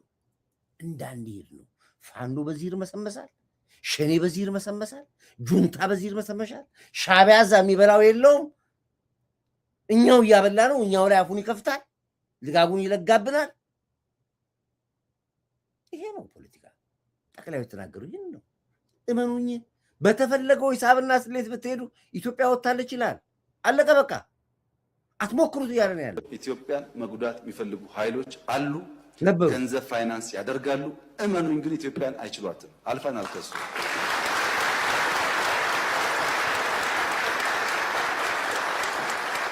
ገንዘባቸውን ያፈሳሉ፣ ይከስራሉ። እኛ እንቀጥላለን ጉዟችንን። በውስጥ የውይይት በር ክፍት ማድረግ አለብን።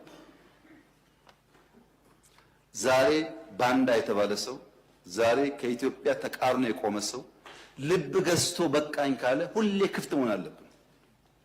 ቂም መያያዝ አያስፈልግም። የግል ጉዳይ አይደለም፣ የሀገር ጉዳይ ስለሆነ አንዳንዱ ተሳርቦ ሊሆን ይችላል፣ ጎርቶ ሊሆን ይችላል።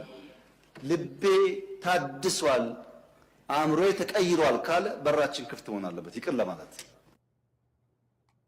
እኔ የምለው እንዲህ አይነት መሪ የት ነው የምታገኙት?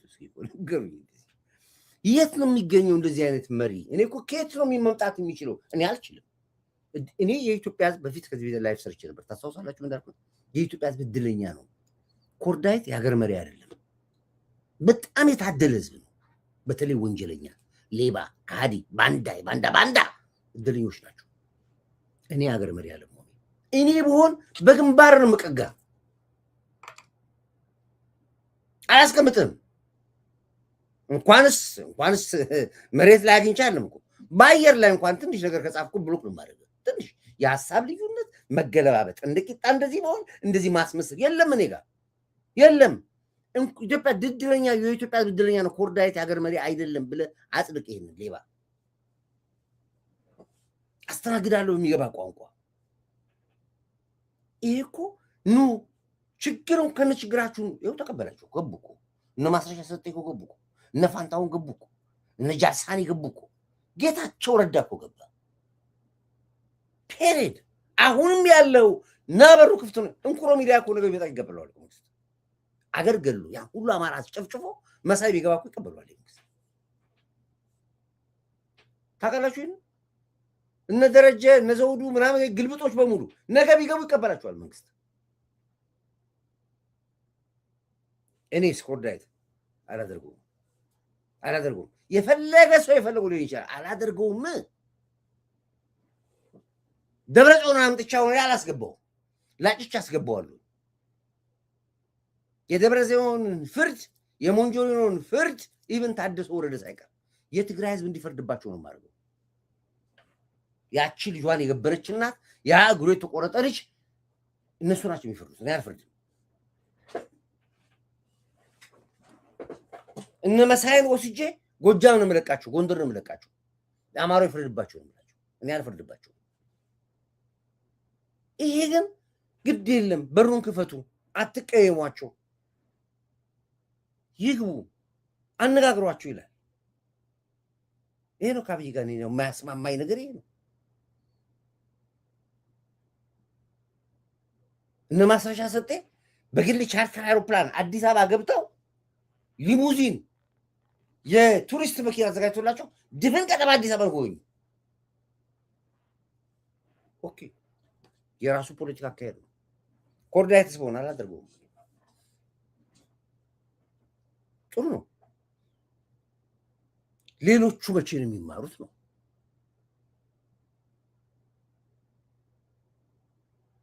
የሞተው ህፃን ትግራይ ያለቀ ያለው የትግራይ ህዝብ አሁን ሰዓት አንድ ኪሎ ሜትር ኮሪደር መንገድ አይሰሩም። አንድ ኮሪደር መንገድ ደሞስ ከሆነስ ወጥቶ እኮ ሰው የበደልኩትን ህዝብ ይቅር እላለሁ፣ በድያለሁ፣ አጥፍቻለሁ፣ ኢኮኖሚውን ጎትቻለሁ፣ ልማቱን አደናቅፌያለሁ፣ በስህተት እንዲህ አድርጌያለሁ፣ ህዝብ ማረኝ እኮ ይላል ሰው እኮ አይልም። መጥቶ ይቀራቀላል እንደ በግ ዝም ብሎ። እኔ ምን አገባኝ ነገሩ አያገባኝም። እሱ ላይ አልገባ። ዞሮ ዞሮ ግን ምንድን ነው የዋህ ነው ጠቅላዩ። ጥሩ መሪ ያላችሁ እድለኞች ናቸው ኢትዮጵያ ህዝብ። እንኳንም ኮርዳይት ሀገር መሪ ያልሆነ ብላችሁ እራሳችሁን በዚህ ትበሉት። አንድ ሁለት ነገሮች እንደዚህ ጋር ልበላችሁ፣ ወደ ፋኖ እመጣለሁ። ከዛ በፊት ግን አንድ ነገር ልበላችሁ።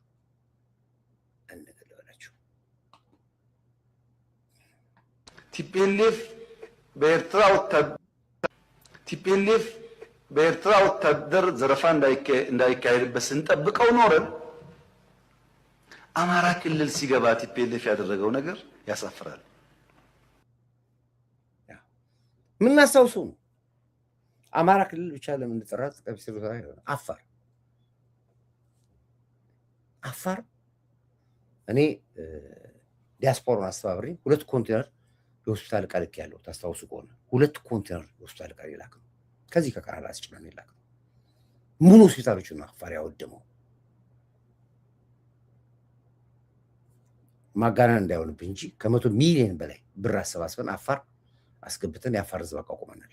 እኔ ይኸውና ብርሻሉ በአማራ ክልል ጤና ጣቢያው፣ ትምህርት ቤቱ ምንም የቀራቸው ነገር አፍርሰዋል።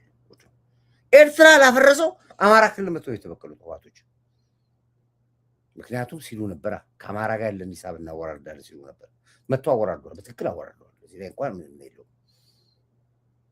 ይኸው አብርሽ ማለት መጥተው ነው ያወራርዱት። ከአማራ ጋር ያለን ሂሳብ እናወራርዳለን። መጥተው አወራርዱ በደንብ አድርገው። እኔ ያ ችግር የለ። አሁን እንዴት ነው ፋኖ ከህወሓት ጋር የሚሆነው ነው የምለው። እንዴት አድርገን ነው ፋኖና ህወሓት አብን ብሎ ሟችና ገዳይ? ይሄ ነው የሚያበሳጨኝ። ጠቅላይ ተናገረ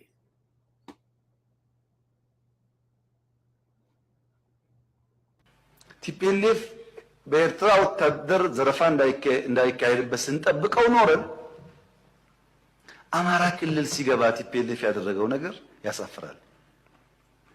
ፋብሪካዎች አፍርሷል፣ ትምህርት ቤት አቃጥሏል፣ ባንክ ዘርፏል። የኢትዮጵያ መከላከያ ሰራዊት መቀሌ ነበረ በብቸኝነት። መቀሌ አንድ ቤት የፈረሰ አታገኙም። አንድ ቤት። ቲፒኤልኤፍስ ቢሆን አማራ ክልል መጥቶ እንደዛ አይነት ነገር ማድረግ ነገ ለሚቀየር ታሪክ አስፈላጊ ነበር። ይሄንን ሀቅ ትላንትና ጠቅላዩ ስለተናገረ ፖለቲካውን ህወሓቶች ገልብጠው አማራና ትግራይ እንዲጣላ ያወጣት አጀንዳ ነው ብለዋል። አያሳዝንም? ይሄን አላየንም? አልነበርንም? እንደው ውስጡ አልተሳተፍንም?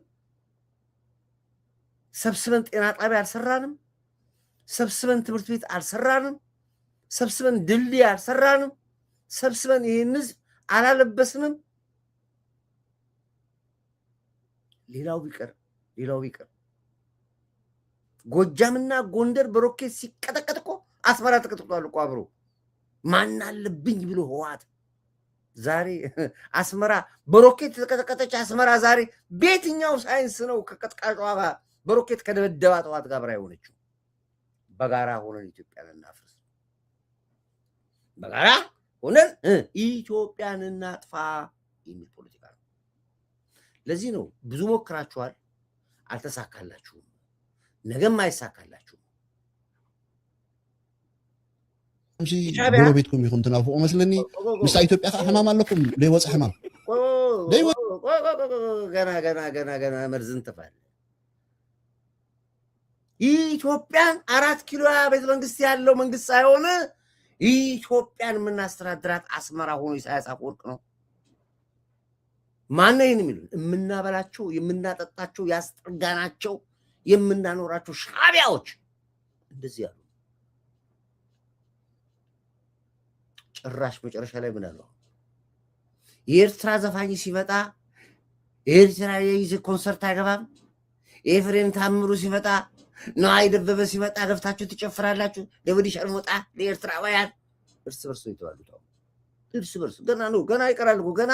አሁን እኮ ጦርነት ቁጭ ብለን የምናይበት ሰዓት እኮ ነው። እቺ ዘመን እኮ ቀል እንዳታርጓችሁ። በጣም የምታዝናኑበት በደንብ አድርጋችሁ ቋንቋቸው የቆራ ቋንቋ ሆነ የሚባለው ነገር የምትማሩበት ወቅት ነው። ይሄ ዳባ ነው ዳጣ የሚሉት እንዴት ኮንሰርት ትገባላችሁ ብሎ ሙልጭ አድርጋችሁ ኤርትራውያኖች በሙሉ ሰደባቸው። ፎቶአቸውን እያወጣ ይስልጥፍ ያው አንዳምጡት ቶም ገዲፍኩም ጎረቤትኩም ይኹን ትናፍቁ መስለኒ ምስ ኢትዮጵያ ሕማም ኣለኩም ዘይወፅእ ሕማም ኣለኩም። ኢትዮጵያዊ ደራፊ ክመፅእ ከሎ ጢል ኣዋልድ ኣለኽን ደቂ ኣስመራ ኢና ገለ ትብላክ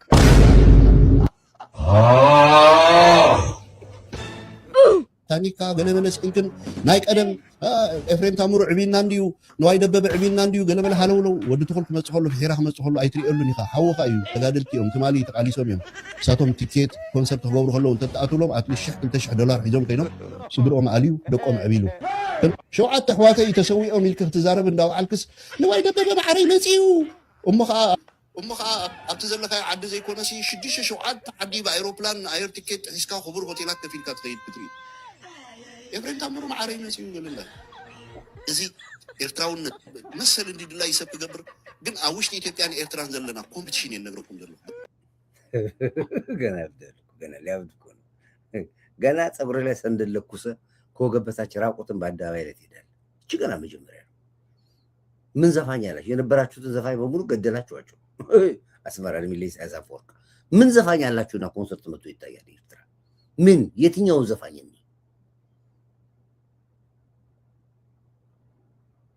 የኛ ሀገር ዘፋኞች እኮ ሲዘፍኑ እኮ ስለ ፍቅር ነው፣ ስለ ሀገር ነው፣ ስለ መዋደድ ነው የሚዘፍኑት። ኤፍሬም ታምሩ ቢዘፍን ስለ ፍቅር ነው። ነዋይ ቢዘፍን ስለ ፍቅር ነው የሚዘፍኑ። ሌሎቹም ቢዘፍኑ እንደሱ ነው። አረጋኝ ወጥ ዘፈን ብለህ ብትለው ስለ ፍቅር ስለ አንተ ነው። እናንተ ወጣችሁ እንበል ተጋዳላይ ናይ ተጋዳላይ ናይ ተኩስኪ ናይ ግደሊ ካካና ይሄ ነው ጫወታችሁ። ምን ልታረግ ኮንሰርት የምትገባው? ኤርትራ ዘፋኝ መጣ ብለህ የህወሓት ዘፋኝ መጣ ብለህ ኮንሰርት የምትገባው ምን ብዬ ኮንሰርት የምትገባው? ፍቅር የለው፣ ጫወታ የለው፣ መዝናናት የለው፣ ጦርነት። ስለዚህ አይገባም፣ ማንም አይገባም። አልቅስ፣ ገና ታለቅሳለህ። አይሮፕላን ከፍለው ከአሜሪካን ሀገር ካናዳ ሄደው ያሉ ከኤሮፕ ትኬት ቆርጠው አሜሪካ እንዴ ያማል እንዴ አንተ? ኢትዮጵያዊ ዘፋኝ እኮ ነው የመጣው። እድሜ አሁን ሰግጥ ደድብ ተብሎ ረከሰ እንጂ እኮ በሙያዎቻችንማ ባለሙያዎች ባትመጣባቸው እኮ እንዴ ይዘፍናሉ እንዴ? እንዴ እኮ የሚያረጋቸውን የሚያሳጣቸው ልጆች እኮ አጀንዳ እየሰጡን እኛንም አሳበዱን። እኛም በእነሱ እያበድን አለን። እንደዚህ ብለን በሰጡን ነገር ሁሉ እየለፈለፍን ምን ሆኖ የምትሉን? ምንድን እንድንውላችሁ ትፈልጋላችሁ እናንተ? ዲብ ዛሬ በቀይ በሁኔት ጀግናችን ያምባል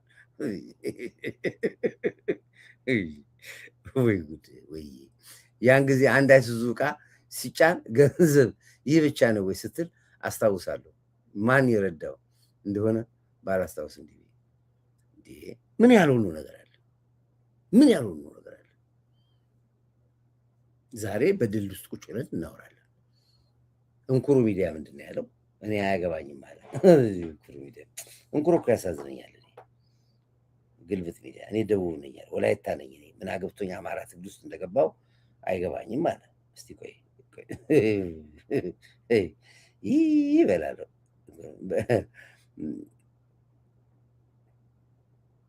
ቆይ ምንድን ነው ያለው? ቆይ እንኩሩ ሚዲያ እንኩሩ እንስማ። ቆይ እኔ ወላይታ ነኝ ምን አገብቶኝ ነው እዚህ ውስጥ የገባው?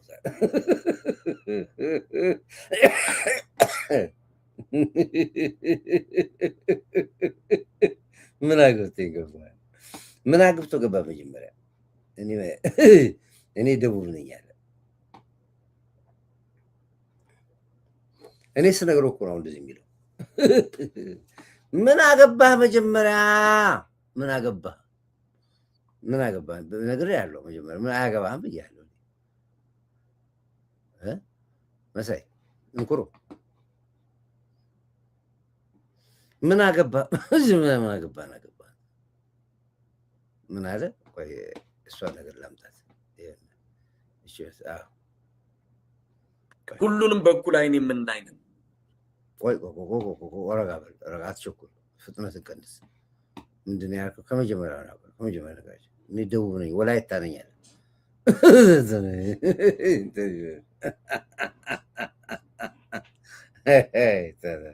አሳብዶኛል።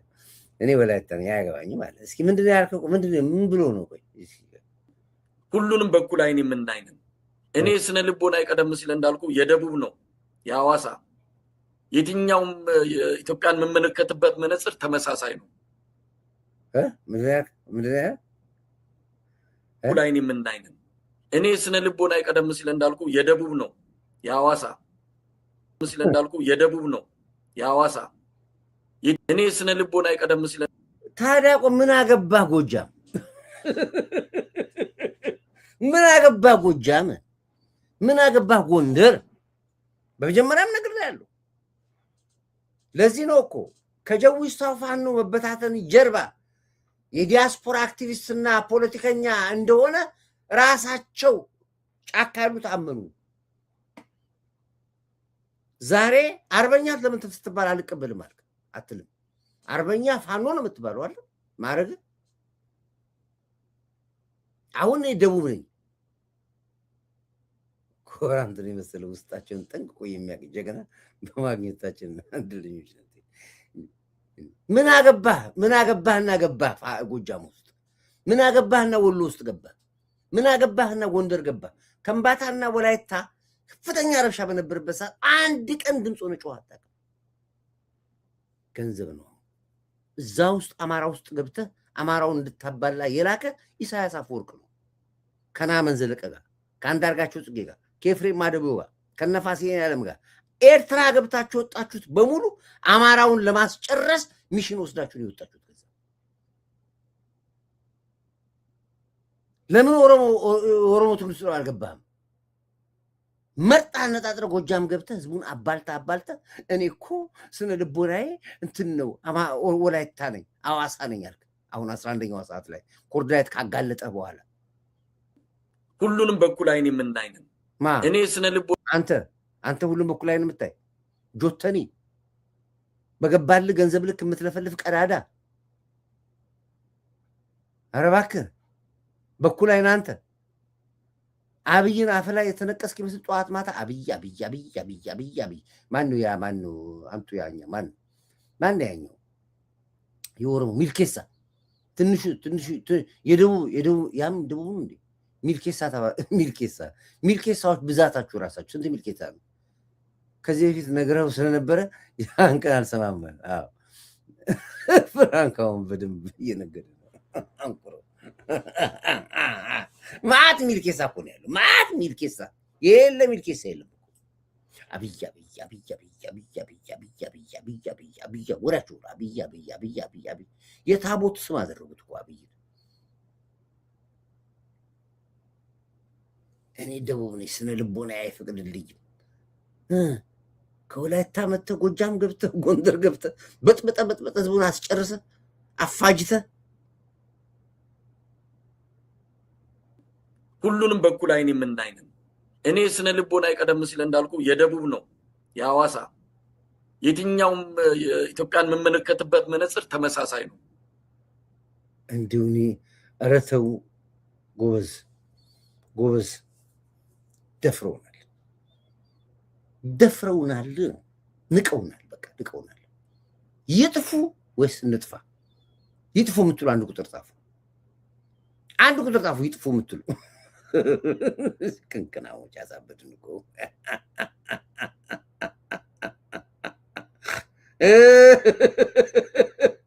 አንድ ቁጥር ጻፉ። ይጥፉ የምትሉ አቃጠሉ ነው እኮ ደከመን እኮ አንድ ይጥፉ የምትሉ አንድ ቁጥር ጻፉ። አገር ቤት ሰዎች ሲያየኝ ከሰዓት በኋላ ቁጭ ይላል። ማታም ያው እንትናም ከሆነ ቂማም ላይ ከሆነ ሰው ቁጭ ይላል። ቁጭ ይልና በትልቅ ስክሪን ነው የሚከፍቱት። እኔ እንጆ ያደርጋሉ፣ ይስቃሉ። በቃ አስገባለት ይላል። ሄደለ ልቅ ኳስ ጨዋታ ነው የሚያው። አንድ አራት ቦታ ራሴ ማስክ አድርጌ ገብቼ አብሬያቸው እንጆ ያደርጉ እና እንዴት እንደሚዝናኑ አይቻቸው ደስ ነው ያለኝ። ራሴን ፕራውድ አደረኩ በጣም ከሚገርማቸው። በቃ ሰው ከፍቶ በቃ መዝናናት ነው መሳቅ ነው እንዴ። በእውነት ስታንዳፕ ኮሜዲ እኮ ብሰራ እኮ ብዙ ሀብታም መሆን ነበር። እንደዚህ ደሃሉ በቃ በሙሉ በስክሪን ድሬዳዋማ እንዳለ በቃ ሐዋሳ ድሬዳዋ ምናምን ተው፣ እዛ መስመር ተውት። በቃ ብቻውን የሚያይ የለም እንዳለ እንደዚህ ልክና ጥጋቸውንም ነገራቸው እኛንና በደንብ አድርገን እያዋዛን እየነገርን ሐቋን እያወጣን እየመዘዝን ነው የምንነግራቸው። ስለዚህ ነው ወይ ሚልኬሳ የዋዳዎች ጠፋ። ደግሞ ሚልኬሳን አጠፉት፣ ያጥፋቸው አባት አምላክ እሱ ነው ያለው። ስለዚህ ኢትዮጵያ በምትሏት ደረጃ ሳትሆን የመነጠቀች የበቀለች አገር በዓለም ተምሳሌት ሀገር መሆኗን ዓለም መሰከረላት። ስገባ ይቻችኋለሁ። ስወጣም በሱ ነው የምዘጋው። ሙዚቃ አልከፍትም ዛሬ። ዲቪ አይመችም። በቃሪያ ጥፊ ብለው እንኩሩን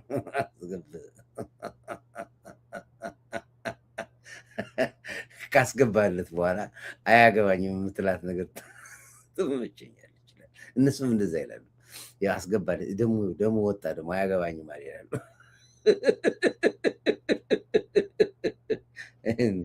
እኔ ያለና በሱ ነው እላቸው። እንግዲህ ዙሪያው ከጀዊሳ ፋኖ በታተን ጀርባ ዲያስፖራ አክቲቪስትና ፖለቲከኞች እንደሆኑ አምነው ያው ብዙዎቹ እጃቸውን እየሰጡ የፋኖ ታጣቂዎች የገቡ ነው ያለው። እየሞከርኩ ነው የሚለው አንድ የፖለቲካ ህዝባዊ እምቢተኝነት የሚባል ነገር አለች እንቅስቃሴ። የእሷ ነገር እንግዲህ ብዙ አልሆነላቸውም፣ አልተሳካላቸውም። ኢሱ ጭሱም ያው እንግዲህ ተስፋ የቆረጠ ነገር ይመስላል። አልሲሲ እና ኢሳያስ አፈወርቅ በቅርብ ቀን ውስጥ አንድ ነገር ሰርፕራይዝ አድርጋቸዋሉ። ወይ ይገዳደላሉ ወይ ይጨራረሳሉ ሁለቱ። የአልሲሲ እና የኢሳያስ መለያየት አበድን ሆኗል። በቃ ላያጥፋቸው በዚህ ሆኗል። እንግዲህ ውድ አድማጭ ቤተሰቦቼ መከላከያችን ዛሬም ታሪክ ሰርቷል። በተለይ በአፋር በኩል ላይ ሲንቀሳቀስ የነበረ የሻዕቢያ ጦር እዛው ያለበት ቦታ እዛው በላች እዛው ቀረች አድርጎታል። የድሮን አየር ኃይል ታሪካዊ ስኬታዊ ስራ ምታ በዝምታ ጸጥ ረጭ እያደረገው ነው ያለው። ይሄ ደግሞ ሰየው የሚያሰኝ ነው። እሱንም ያው አንዳንድ የወታደራዊ ነገሮችን ዝም ብለን በሚዲያ ስለማናወራ ነው። እንግዲህ ታሪክ የተሰራ ነው ያለው። እሱንም መጣበታለሁ። እንግዲህ አሜሪካን ባይደን ራሱ በስራችን በድርጊታችን በጣም በመገረም አሁን ፊት ለፊታችን ለሚቀጥለው የአፍሪካ አንድነት ድርጅት ስብሰባ መሪዎችን ሁሉ ለማስደመም አገር ታሪክ የስራችን ያለችው ከቦታው እንዘግብላችኋለን። ይሄ ነው ያለው። እንግዲህ አብርሽ ደወለ እንዴ? አብርሽ ደወለሽ?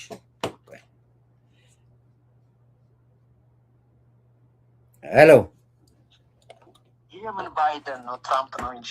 ሄሎ ትራምፕ ማለት ትራምፕ አልኩ ባይደን አልኩ እንዴ? ነቅለውናል እኮ ያችን ማሟቂያ በእጅ መያዝ አለ። ያችን መሞቂያ እሷ በርዷኝ ይሆናል። አዎ ይዣታለሁ። ሁላችሁም ሰላም። በጣም ይገርማል። ትናንት አንዳንድ ሚዲያዎች ላይ እጄ ነበረ። Addis Ababa is welcoming African leaders with renewed elegance and confidence, reaffirming its role as the diplomatic. ቀጥል ኤርትራኖች በጣም የሚገርም ነው። አንዳንድ ሚዲያ ላይ ገብቼ ነበረ። በዚህ አጋጣሚ አንዳንድ ነገር ልበል ስለ ፓርላማ አባላት አንድ ነገር ብቻ ብዬ ወደዛ ልለፍ። እኔ የኢትዮጵያ ፓርላማ አባላት በህዝብ የተመረጡ ናቸው። በህዝብ ሲመረጡ ወሬ ብቻ ችግር ብቻ ይዘው እንዲመጡ አይደለም። በስብሰባ ወቅት የፓርላማ አባል ለህዝቡ መስራት አለባቸው፣ መሪያቸውን መከተል አለባቸው። እነሱ ይህንን ሰራው ብለው መቼ ነው ሪፖርት የሚያደርጉት? እና እኔ ይገርመኛል። አንዳንዱ ኮምፕሌን መጥቶ ያቀርባል፣ አንዳንዱ አብዮቲታ መጥቶ ያቀርባል፣ አንዳንዱ የህግ የበላይነት እንዲኖር ያ የፓርላማ አባል ምን አደረገ ነው? በአካባቢው የኑሮ ውድነት ለስ እንዲሆን ዝቅተኛ እንዲሆን ምን አረገ ነው? በአካባቢው ውሃና መብራት ችግር እንዳይኖር ምን አረገ ነው? ያ የፓርላማ አባል ግን በጣም የሚገርም ነው። እነሱ መቼ ነው ዶክተር አብይን እንደዛ ሲጠይቁት እነሱ መቼ ነው የሚጠየቁት የሚለው አሳሳቢ ሁኔታ ነው። ኤርትራኖች የእኛም ፓርላማ ሲያብጠለጥሉ ነበር። ከዚህ በፊት አቅርበዋል። እዛ ነጮችን ቁጭ አርጎ የአሜሪካን አምባሳደር ቁጭ አርጎ ጆሮቻቸው ላይ አድርገው ትራንስሌት የሚያደርገው ማለት ነው።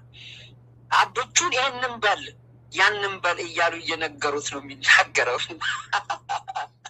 መቼ ነው ሪል ፓርላማ ኢትዮጵያ የሚኖራት ብለው ሲጠይቁን ነበረ።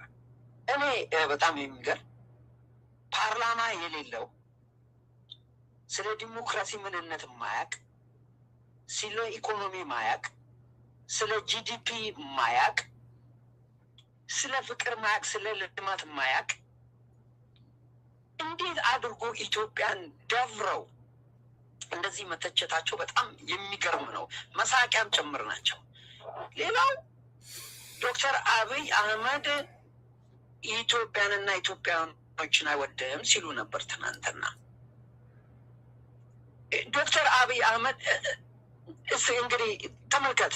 ዶክተር አብይ አህመድ በትናንትናው ላይ ብቻ ከዚህ በፊት ብቻ ትናንትና የተናገረው 1.5 ሚሊዮን ምን ይሰራል ነው ያለው ቤቶች አፎርድ እንዲያደርግ የኢትዮጵያ ህዝብ። እሱ ብቻ አይደለም፣ የኢትዮጵያ ህዝብ በምግብ እንዳይቸገር እርሻውን በከፍተኛ ደረጃ ሜካናይዝ በማድረግ እየሰራ ነው። የኢትዮጵያ ህዝብ የትምህርት ደረጃው የትምህርት ጥራቱ ዝቅተኛ ስለሆነ ትምህርት ላይ እንዲሰራ አድርጎ ከነ ፕሮፌሰር ጋር እየሰራ አለበት ያለ ዶክተር አብይ ኢትዮጵያ ወደ ኋላ መቅረት የለባትም ብሎ ከአንድም 3 ሳተላይቶችን ያመነጠቀ ሰው ነው። ዶክተር አብይ ኢትዮጵያ በማዳበሪያ አትቸገርም ገበሬዎቻችን ብሎ የማዳበሪያ ፋብሪካ እየሰራ ነው። የጋዙን ተውት፣ ግድቡን ተውት። ዶክተር አብይ ድሃዎችን እየቀለበ ነው። ዶክተር አብይ ልጆችን እየቀለበ ነው። ዶክተር አብይ የተቸገሩ አስተማሪዎችን አቅም የሌላቸውን እንዲመገቡ እያደረገ ነው። ኢንፍራስትራክቸሩን ተው፣ ይሁን የሚታወው ይሄ ነው። ኢትዮጵያውያኖችን የማይወደው ይሄ ነው። ሀገሩን የማይወድ ዶክተር አብይ የተሳሳተ ታሪክ አላት። በተሳሳተ በመጥፎ አጋጣሚ የኢትዮጵያ ከቀይ ባህር ተለይታ ታሪክን እናስተካክላለን የሚል ሀገሩን የሚወድ ድንበሩን የሚወድ ነው። ኬት ነው መታችሁ? የፋኖ ደጋፊዎች ጥቂቶች አሉ። ኬት ነው ኤርትራውያን መታችሁ? ዶክተር አብይን በምን ብትገመግሙት? ወይስ እኛ ደደብነን? ወይስ እኛ ድንጋይ ነን? ወይስ እኛ ዛፍ ነን?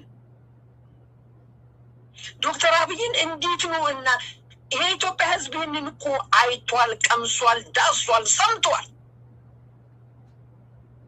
ዶክተር አብይ እኮ ኢትዮጵያ ካገኘችው መሪዎች ሁሉ ለኢትዮጵያና ለኢትዮጵያ ድንበሯና ግዛቷ ተግቶ የሚሰራ ታታሪ ነው። ለዚህ ነው ትራምፕ ምን አለው በቀደም ለተወጥቶ ታፍ ቪዥነሪ፣ በጣም አዋቂ የታወቀ ዝናውን ሰምቻለሁ፣ ከዚህ ሰውዬ ጋር ግብፅን አደራድራለሁ። ይህ ስታፍ ነው ያለው።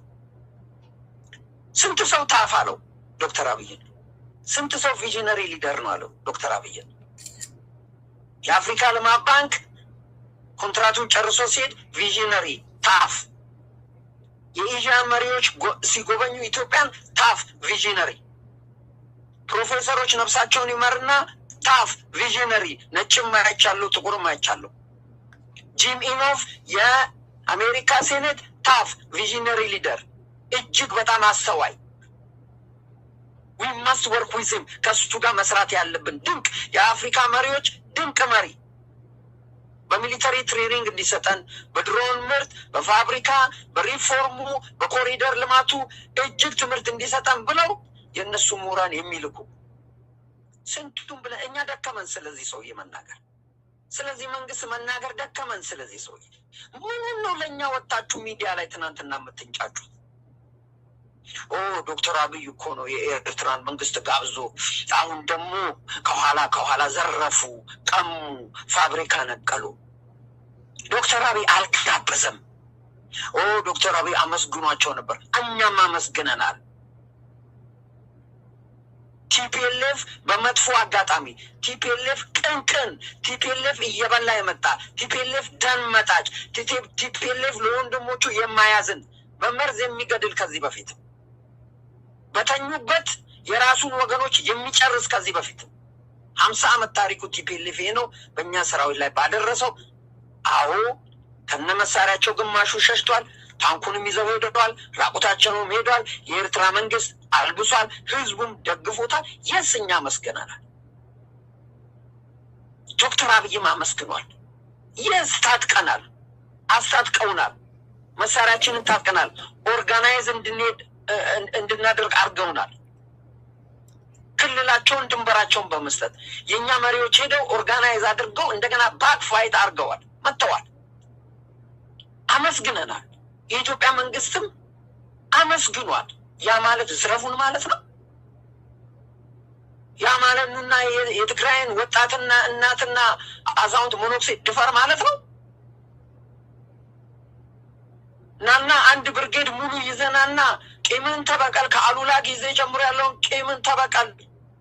20 ዓመት ማዕቀብ አስጥለውብናል፣ ወደኋላ ማስቀርተውናል። ወጣቱም በሙሉ አክሱም ላይ ረሽን ነው።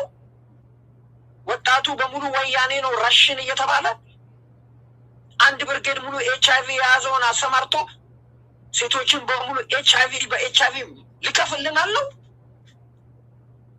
የሱር ኮንስትራክሽን በአፍሪካ አንደኛ የሆነ የኢትዮጵያን መንገዶች የሰራ ኮንስትራክሽን የሰራ የኢትዮጵያ ሀብት ንብረት ሱር ኮንስትራክሽን ነምበር 1 ኢን አፍሪካ። ማነው ነቅሎ የወሰደው? ማነው ስካቫተር የወሰደው? ማነው ቡልዶዘር የወሰደ? ማነው ሩሎ የወሰደ? ማነው ማሽኖችን ጠቅልሎ የወሰደ? ሱር ኮንስትራክሽን የት ነው ያለው? እንናገረው። ማነው ጠቅልሎ የወሰደው? መድኃኒት ፋብሪካ ከአዲግራት ትክክል ተነቅሎ ተወስደ ሙልጭ አድርገው ግማሹን በቦምብ አጋይተውታል።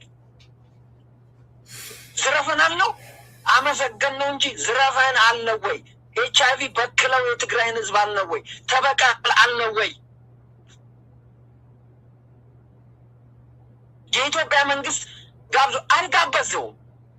የኤርትራ ሚዲያዎች ከዚህ በፊትም ሚዲያውን አቅርበናል። ከነ ሚዲያው ቀንድ ቲቪ እዛ ላይ እኛ ጋብዞን አልመጣንም፣ እኛ አልተጋበዝንም፣ ፕሮቮክድ አድርገውን ነው። ጀነራል ጻድቃን ከዚህ በፊት ምን አሉ? ከጦርነቱ በፊት ዛቻው በከፍተኛ ደረጃ እንደነበረ ጀነራል ይሄ አሁን ወረደ የምትለው ታደሰ ወራዳው 10 ሻዕቢያ 10 ኢሳያስ አፈወርቂ ብመጣ አንፈራም ያለ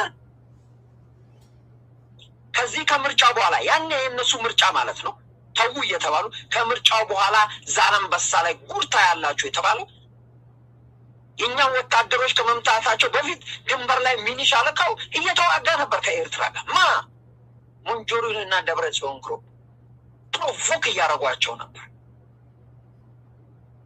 ከዛ በኋላ ነው ሚሳኤሉ ከዛ በኋላ ነው ተከትሎ የመጣ ከዛ በኋላ ነው ከኋላ ስለዚህ የኢትዮጵያ መንግስት ራሳቸው የኤርትራ ቃል አቀባይ ሚዲያዎች እኛ አብይ ጋብዞን አልመጣንም፣ ፕራይም ሚኒስትር አብይ ጋብዞን አልመጣንም፣ ፕሮቮክ ተደርገን ነው።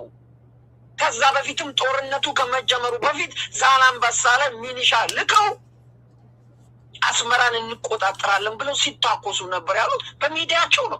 የቱን አምጥታችሁ ነው ለኛ መጣ? እኛ እኮ ሚዲያ ላይ ተጠደን ነው ምንለው። ጦርነቱን የጀመረው ውሸቱን ነው። የሱ ጦር ሰራዊት በ24 አልተመታም። ምን ነው የምትሉት? የኤርትራ ሚዲያዎች ምን ብለው እንትን አሉ? ሴኮቱሬ ምን አለ? በየዕለቱ በቃ በመካድ የምታሸንፉ ይመስላችኋል? ጦርነቱን የጀመርነው እኛ ነን። ጌታቸውም ተናግሯል። ሴኮቱሬም ነፍሱን ይማረውና ተናግሯል። መብረቃዊ ጥቃት አድርገናል። ምክንያቱም ስለሰጋን፣ ምክንያቱም እኛ ትንሽ ስለሆን ስለሰጋን መብረቃዊ ጥቃት አድርገናል። ልክ እንደ እስራኤል አላለም? ምን ነው ለኛ ወጣችሁ አሁን የምትንጫጩት? የኤርትራ ሰራዊት ደፍሯል፣ ሰርቋል፣ ነጥሏል፣ HIV አስይዟል።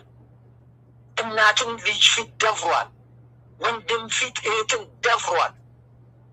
ላስቲክ ጠቅልሎ እላዋ ላይ ፕላስቲክ አቃጥሏል። ሴቶችን ማህፀናቸውን አበላሽቷል። ማህፀናቸው ውስጥ ወረቀት ጽፎ ቀና ብትሉ እንመለሳለን ያለው። ጭኖም ሲሄዱ መኪኖቹን አይተናል። እነሱ ማንኪያ ሹካ አልቀረንም፣ ዘርፈናቸዋል። ምክንያቱም እንበቀላል። ትግራይን የሰራነውን ሰርተን አዳክመን 40 ዓመት ወደኋላ 50 ዓመት ወደኋላ አድርገን ወጥተናል ነው ያሉት ራሳቸው። ዋጡት። ውሸት ነው ይሄ። ይሄ ነው አይደለም? ኮርዳዊት ትክክል ነው። ትክክል ቁጭ ብሏል እኮ በዶክመንት አለ እኮ። ስለዚህ የታወቀ ጉዳይ እኮ ነው። ምንን ከምን ወጥቶ ከፋኖ ደጋፊዎች ጀምሮ እስከ የኤርትራ ሚዲያዎች ትናንትና ይህንን ነው አላደረግንም የሚል ውሸቱን ነው ዶክተር አብይ። ሆኖ ነው እውነት ነው፣ ፋክት ነው። ባይዘወይ በዚህ አጋጣሚ የራሳቸውን ችግር ዶክተር አብይም ጠቅሷል። የኢሳያስ መንግስት ዋናው እሳት አቀባይ አስታጣቂ፣ ችግራችንን በሰላማዊ መንገድ እንኳን እንዳንፈታ በለው እያለ ድስ ጣጂ ዶክተር አብይ እንዳሉ በርበሬ አቀባይ፣ ዘይትና ሽንኩርት ከታፊ የኢሳያስ መንግስት ነው። የኢሳያስ መንግስት ከኤርትራ ህዝብ ጋር ምንም ግጭት የለንም። እኛ የአሰብን ጉዳይ አይደለም በሚዲያቸው ወጥተው እቺ ከታች ያለች አገር እያንዳንዱ ኤርትራዊ ዱላ ይዞ መሳሪያ አይደለም ዱላ ጠቅላላ ይዞ እቺን ጠላታችንን እንደ እስስት ምላሷን እኛ ላይ ተጣብቃብን ያለች ማጥፋት አለብን እያሉ በሚዲያቸው ላይ ይናገራሉ። ማጥፋት አለብን። እንጥፋ ወይስ ኢሳያስ ይጥፋ? የሱ ጉዳይ አይደለም።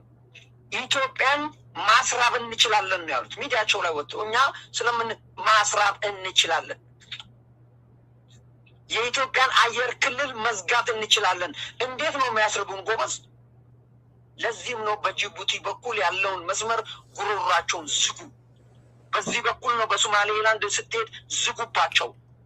በሶማሌ ስትሄዱ ምንም ድርድር የለም፣ ዝጉ። በሱዳን ስትሄዱ ዝጉ። አንድ የደረቅ ወደብ አለችን ወልቃይትን፣ እሱንም ሻዕቢያ እንዲዘጋ ስራ እየሰራ ነው። ለዚህም ነው በሚዲያቸው ወጥተው ኢትዮጵያን አስርበን እንጨርሳታለን፣ 130 ሚሊዮን ህዝብ መቀነስ እንችላለን፣ እንታያያለን። ይህንን ነው እያሉ ያሉት ኮርዳዊት። ለዚህ ነው መንግስቱ ኃይለማርያም ከዚህ በፊት የተናገረው። አንድ ነገር የተናገሩትን ብዬ ልጨርስ። ስለ ጂዲፒ አንስተዋል። ብልጽግና መቼም ቁጥር ይደፍራል አሉ። ምንድነው ቁጥር የምንደፍረው? አይኤምኤፍስ ቁጥር ይደፍራል? አይኤምኤፍ የኢትዮጵያ ግሮዝ ጂዲፒ ግሮዝ 7.9 ነው ብሎ 2026 አሁን 7.1 የሌለ እኮ ጉድ ነው። ከ2024 ጀምሮ ያንን ሪፎርም ኢኒሼት ካረገ ከቀሰቀሰበት ጊዜ ጀምሮ የኢትዮጵያ ኢኮኖሚ ግሮዝ አርጓል፣ ሪዚሊየንት ነው ብሏል። ስትሮንግ ግሮዝ ነው ያደረገው። ኢዚንግ ኢንፍሌሽኑን ቀንሷል ነው ያለው። ይሄ አይኤምኤፍ ነው። የኢትዮጵያ የወርቅ ኤክስፖርትና ኮፊዋ እጅግ ከምን ጊዜውም በላይ የላቀ ነው። 7.1 ኢንፍሌሽኑ ሲንግል ዲጂት 9.1 ነው። አይኤምኤፍ ነው። አይኤምኤፍስ ቁጥር ይደፍራል? እንዴት ነው? ለመሆኑ እናንተ ጂዲፒ ታውቃላችሁ? ኤርትራ ጂዲፒ አላት ወይ? ከምንስ ከህዝብ ከጂዲፒውንስ እንዴት ካልኩሌት እናድርገው? ምንስ ፕሮዳክሽን አለክ? ምንስ ኤክስፖርት ታደርጋለህ? ምንስ ኢምፖርት ታደርጋለህ? ምን ታውቁና ነው እናንተ አሁን ስለ ጂዲፒ ስለ ኢትዮጵያ ምን ታውቁና ነው? ስለዚህ እኛ እናንተ ባላችሁት አይደለም። ኢትዮጵያ ኢዝ ኢን ጉድ ሃንድ ዊ አር ኢን ጉድ ሃንድ። ኢትዮጵያ ኢዝ ኢን ጉድ በጥሩ እጅ ውስጥ የተያዘች ኢትዮጵያ አለች።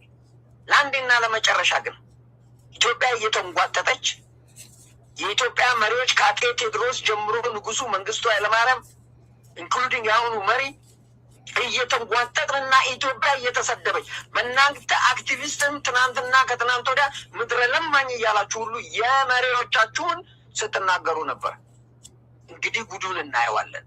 እድሜ ዘላለማችንን ጠላት እየመለመላችሁ ስፖንሰር እያረጋችሁ እያስታጠቃችሁ መሪዎቻችንን እየሰደባችሁ ህዝባችንን ሁሉ እየሰደባችሁ እስከ መቼ ኢሳያስ አፈወርቂና ህግደፍ ይኖራል? ወደፊት የምንታየው ጉዳይ ነው። ዴቪ በጣም አስረዘምኩኝ፣ ይቅርታ። በጣም አመሰግናለሁ ወንድሜ። ቴንኪው አብሪሽ። እኔ አንድ ነገር ብቻ ልናገር። መጀመሪያ ኤርትራ ሻዕቢያ መጀመሪያ ጠንከራ ያለ እድር አቋቁሙ። እድር ተው፣ ካቢኔ የላችሁ ፓርላማ ምናምን ተው። እኔ እሱ ውስጥ አልገፋችሁም። እዛ የማትችሉ ከአቅማችሁ በላይ አልክተኝ። እድር አቋቁሙ፣ ጠንከራ ያለ የሰፈር እድር። አንድ ሁለተኛ ስለ ጂዲፒ ምንድነው ጂዲፒ ትርጉሙ ታውቁታላችሁ? ሻዕቢያ በጣም ብዙ አክቲቪስቶች ሳስታውሩ ሰማቸዋለሁ። ትናንትናም አንዳንድ ቦታ ምንድነው ጂዲፒ ማለት? ኤርትራ በጂዲፒ ከማይመዘገቡ ሀገሮች መካከል አንዷ እሷ ነች። ምክንያቱም ምንም የላትማ። ኢምፖርት የምታደርገው የላት፣ ኤክስፖርት የምታደርገው ነገር የላት። በድጎማ ከኢትዮጵያ በኮንትሮባንድ ጤፍና እህል የተሰጣች የምትኖር ሀገር ነች። ስለዚህ ጂዲፒ ሊስት ውስጥ አትገባም። ኤርትራ መግባትም አትችልም። ምንም የላትማ። በምኑ አትግባ? ምን ጤፍ የሚሄድላት ከጎጃም ነው፣ ጎንደር ነው። ነዳጅ የሚሄድላት ከአፋር ነው፣ ከኛ ነው። ቀለብ ቡና የምጠጣው እኛ ገኑ ስልክንላት ነው። እህል የላትም።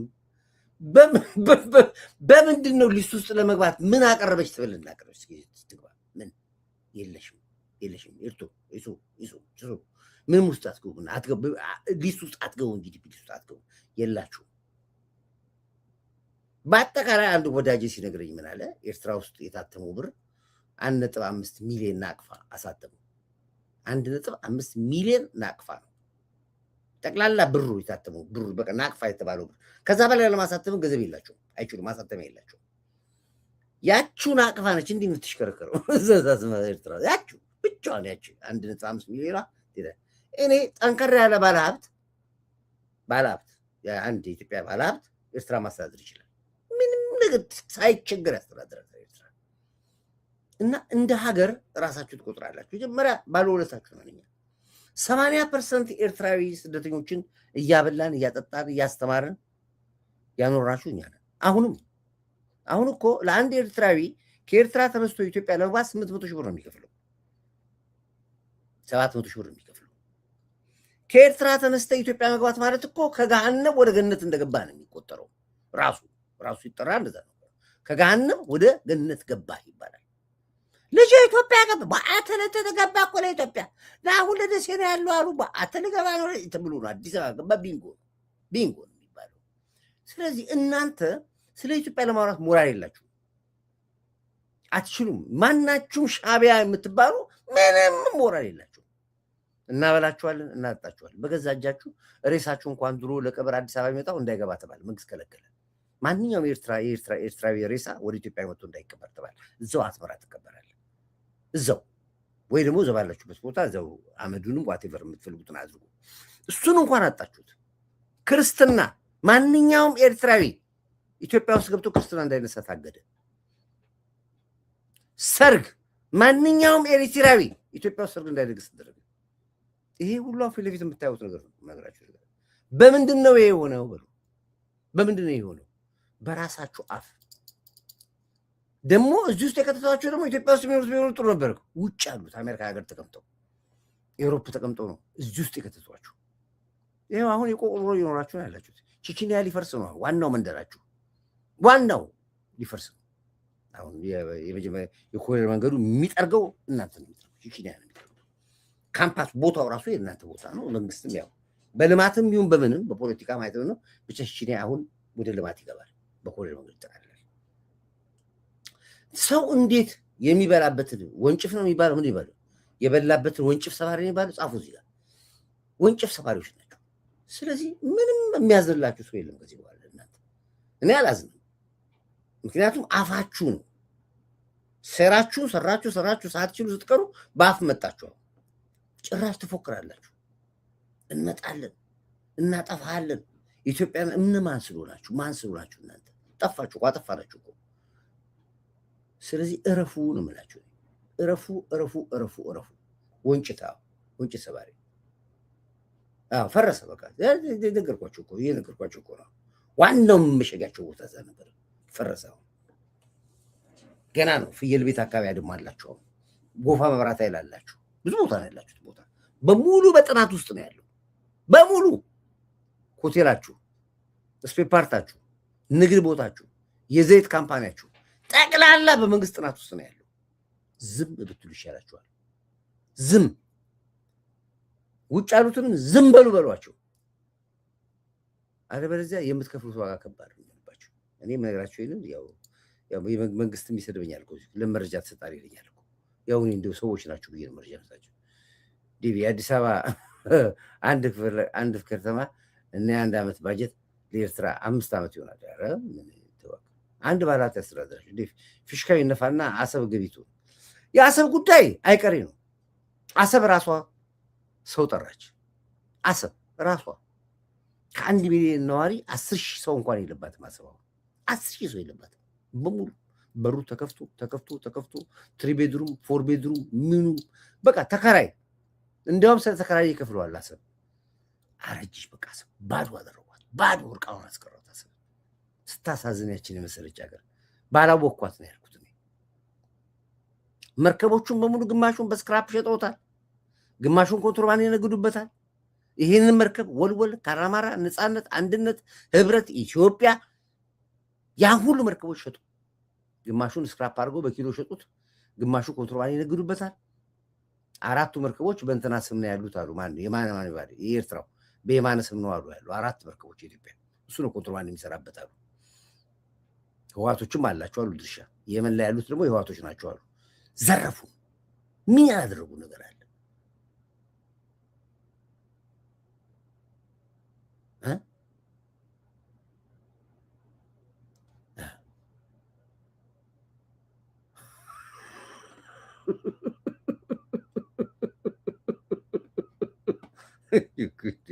ሲናደር ጉጉት ነው የሚያድርባታል። ጥቁር አሞራ፣ ጥቁር ቁራ የሚባል ነበር ድሮ። አሰብ ወርቃችን ማሙሉ የሚወስድ እሱ ነው አሉ የሚኖርባታል። የለም ባዶ አደረጓት። በቃ ኖርማሊ መኖርም አይቻልም። አሁን እንደገና እኮ በጣም ብዙ ሪሳይክል ይፈልጋል። አሰብ ስንሄድ ውሃው በቃ ኦልሞዲ በቃ ገማ፣ አረንጓዴ አሰብ ገማ፣ ገማ በቃ አረንጓዴ አልጌ ባልጌ ሆኗል።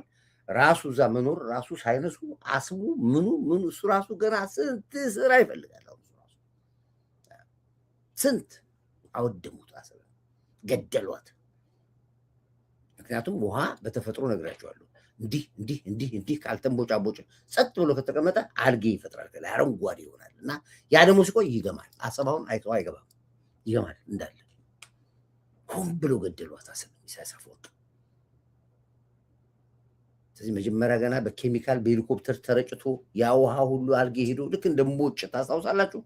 እምቦጭን ህዋት ሆኖ ከህንድ አምጥቶ የተከለበት እምቦጭ ጣና እንደዛ እንዲሆን ከህንድ አምጥቶ ተከሉበት እምቦጭ ረጩት በሄሊኮፕተር እነ መለስ ዜናዊ ህዋቶች። አሁንም እዛም ላይ ልክ በቃ እንደ አልጌ እንደ ተረጨ ይመስላችኋል? በቃ አወደሙት። አሁን ያ ራሱ ሌላ ስራ ነው። እንደገና ባህር ማጽናት ደግሞ በጣም ትልቅ ስራ ይጠይቃል እና እሱ ሁሉ ያደረጉት በሮቹ ቤቶቹ በሙሉ ሰባብሮ የክፋታቸው ክፋት ሪፋይነሪን አውድመውታል። ሙሉ አዲስ ሪፋይነሪ መስራት ይችላል። ወደቡ እንዳለ የለም። የወደብ ዕቃ በሙሉ ተነቅሎ ምጽዋ ገብቷል፣ ጭነውታል። ገና ለገና ይወስዱብናል ብለው እና ስለዚህ ብዙም እና ከእናንተ ጋር የሚያነጋገር ነገር የለም። ዋናው ነገሩ ምንድነው? ኢትዮጵያ በምን ደረጃ ነች ያለችው? ወይ ኢትዮጵያ አገሪቷ ብላችሁ ለምታወሩት ስለ ኢትዮጵያ ይኸውልህ ዜናውን አሰምቻችኋለሁ። እሱን ታያላችሁ፣ ከፍትላችኋለሁ። አሁን ክብር እንዳስቀመጥናት እናገኛታለን። አሁን ስራ ይጠይቃል። ያው እንግዲህ ትልቅ ኃላፊነት የሚሸከመው የወደቡ አስተዳዳሪ ምን ነኝ ኦፊሻሊ ያው እኔ እንደሆነ ይታወቃል። አሰብን ማስተዳደር ወይ ማንም አይገባም አሰብ ከኔ ውጭ። ይሄን ያለው እንግዲህ ክብር ለሚሰጡት ለበደ ክብር ሰጣለን። ጎላ አሻራችሁን አስቀምጡ። ክብር ለኢትዮ ኤርትራ ህዝቦቻችን፣ ክብር እንደ ህዝብ ነው። ችግር የለብኝም። እንደ ሻቢያ፣ እንደ ጁንታ፣ እንደ ጀዊሳ፣ እንደ ሸኔ ወይ ኦላ ካልሆነ በስተቀር እንደ ህዝብ ከማናችሁ ጋር ችግር የለብኝም። ለማንኛውም ክብር ለሚሰጠው ክብር ሰጣለን። ክብር ለኢትዮ ኤርትራ ህዝቦች፣ ክብር ለዚህ ጀግና ትንታግ አይበገሬ ንስራ ሞራ ማርሽ ቀያሪ በየጊዜው ዓለምን ያስደመመ ትራምፕን መደመር መጽሐፍን በሁለት ቀን አንብቦ እንዲጨርስ አስደረገው ጀግና ነው። በሁለት ቀን ትራምፕ መደመር ይጨርስ አንብቦ አዳምጥ፣ አፍን አትክፈት እየመጣ ይሄ ጀግና ነው ትንታግ። ብዙ ነገሮችን ከመደመር ውስጥ ትራምፕ ወሰደ። የአሜሪካ ራሱ ቋንቋ ፖለቲካ ይቀየራል። ታውታላችሁ። አነበበዋ ትራምፕ መደመርና አነበበ ትራምፕ። ክብር ለጀግና መከላከያችን፣ ለምድር ኃይላችን፣ ለባህር ኃይላችን፣ ለአየር ኃይላችን፣ የፌዴራል ፖሊስ፣ ደህንነት ተቋሞቻችን፣ ኢንስቲትዩት አርቲፊሻል ኢንተለጀንስ እና ለለውጥ አራማጅ ኃይሎቻችን፣ ለክብርት ከንቲባ አዳነች አቤቤ ላኮራችን፣ ላስደሰተችን፣ ሀገርን አስውባ ላሳየችን አንድ ቁጥር አድርጉ። ኢትዮጵያ ምንድነች ብላችሁ ሻቢያዎች ለምትሉት ቅድም ልክፍላችኋለሁ፣ መሀል ላይ ከፍቼላችኋለሁ፣ አሁንም በድጋሚ ከፍትላችኋለሁ። ይሄን አንተን ይበል እጤያችሁ ይደፋ። ይሄው reaffirming its role as the diplomatic capital of the continent. Revitalized urban spaces, improved infrastructure, and a vibrant cityscape reflect Ethiopia's commitment to hosting continental dialogue with dignity and pride. Beyond its physical transformation, the capital stands as a powerful symbol of African unity, hope, and cooperation, projecting a future-focused image as leaders gather to shape shared priorities and collective progress for Africa. Ethan Caldwell has more.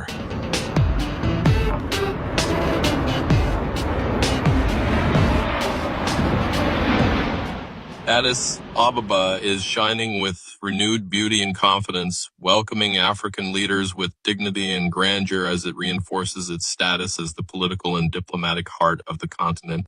Like the glow of dawn breaking into light, the Ethiopian capital has emerged revitalized, reflecting both national pride and continental purpose. The city's transformed appearance is more than an aesthetic statement.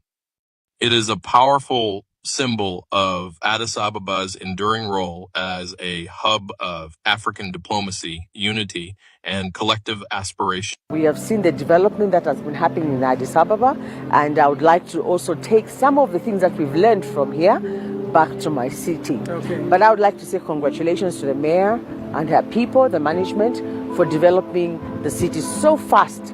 Because in the last 4 years, I've seen a lot of development. They're planting trees, they've got child-friendly areas, they've developed a very good revenue system. I can see a lot of building, and we were told most of these buildings are privately owned by Ethiopians, so it's a very good thing.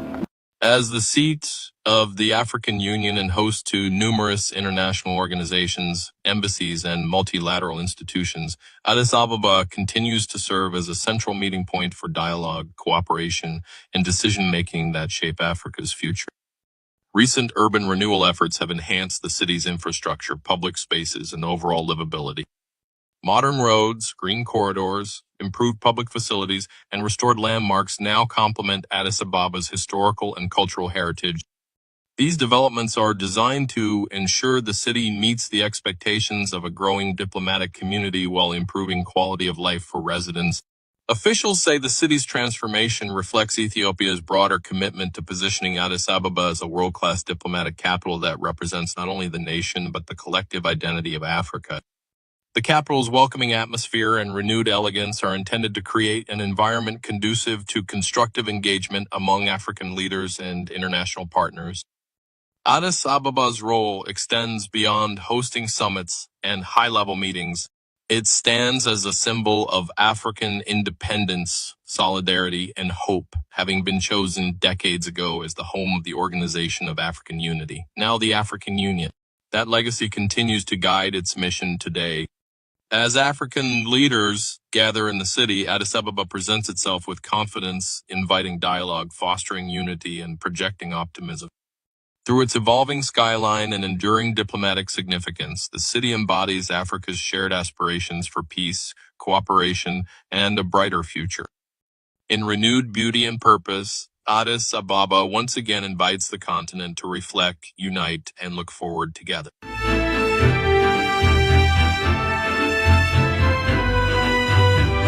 I love how Addis Ababa is not just a concrete jungle, but it's definitely one of Africa's greenest city that I've ever seen.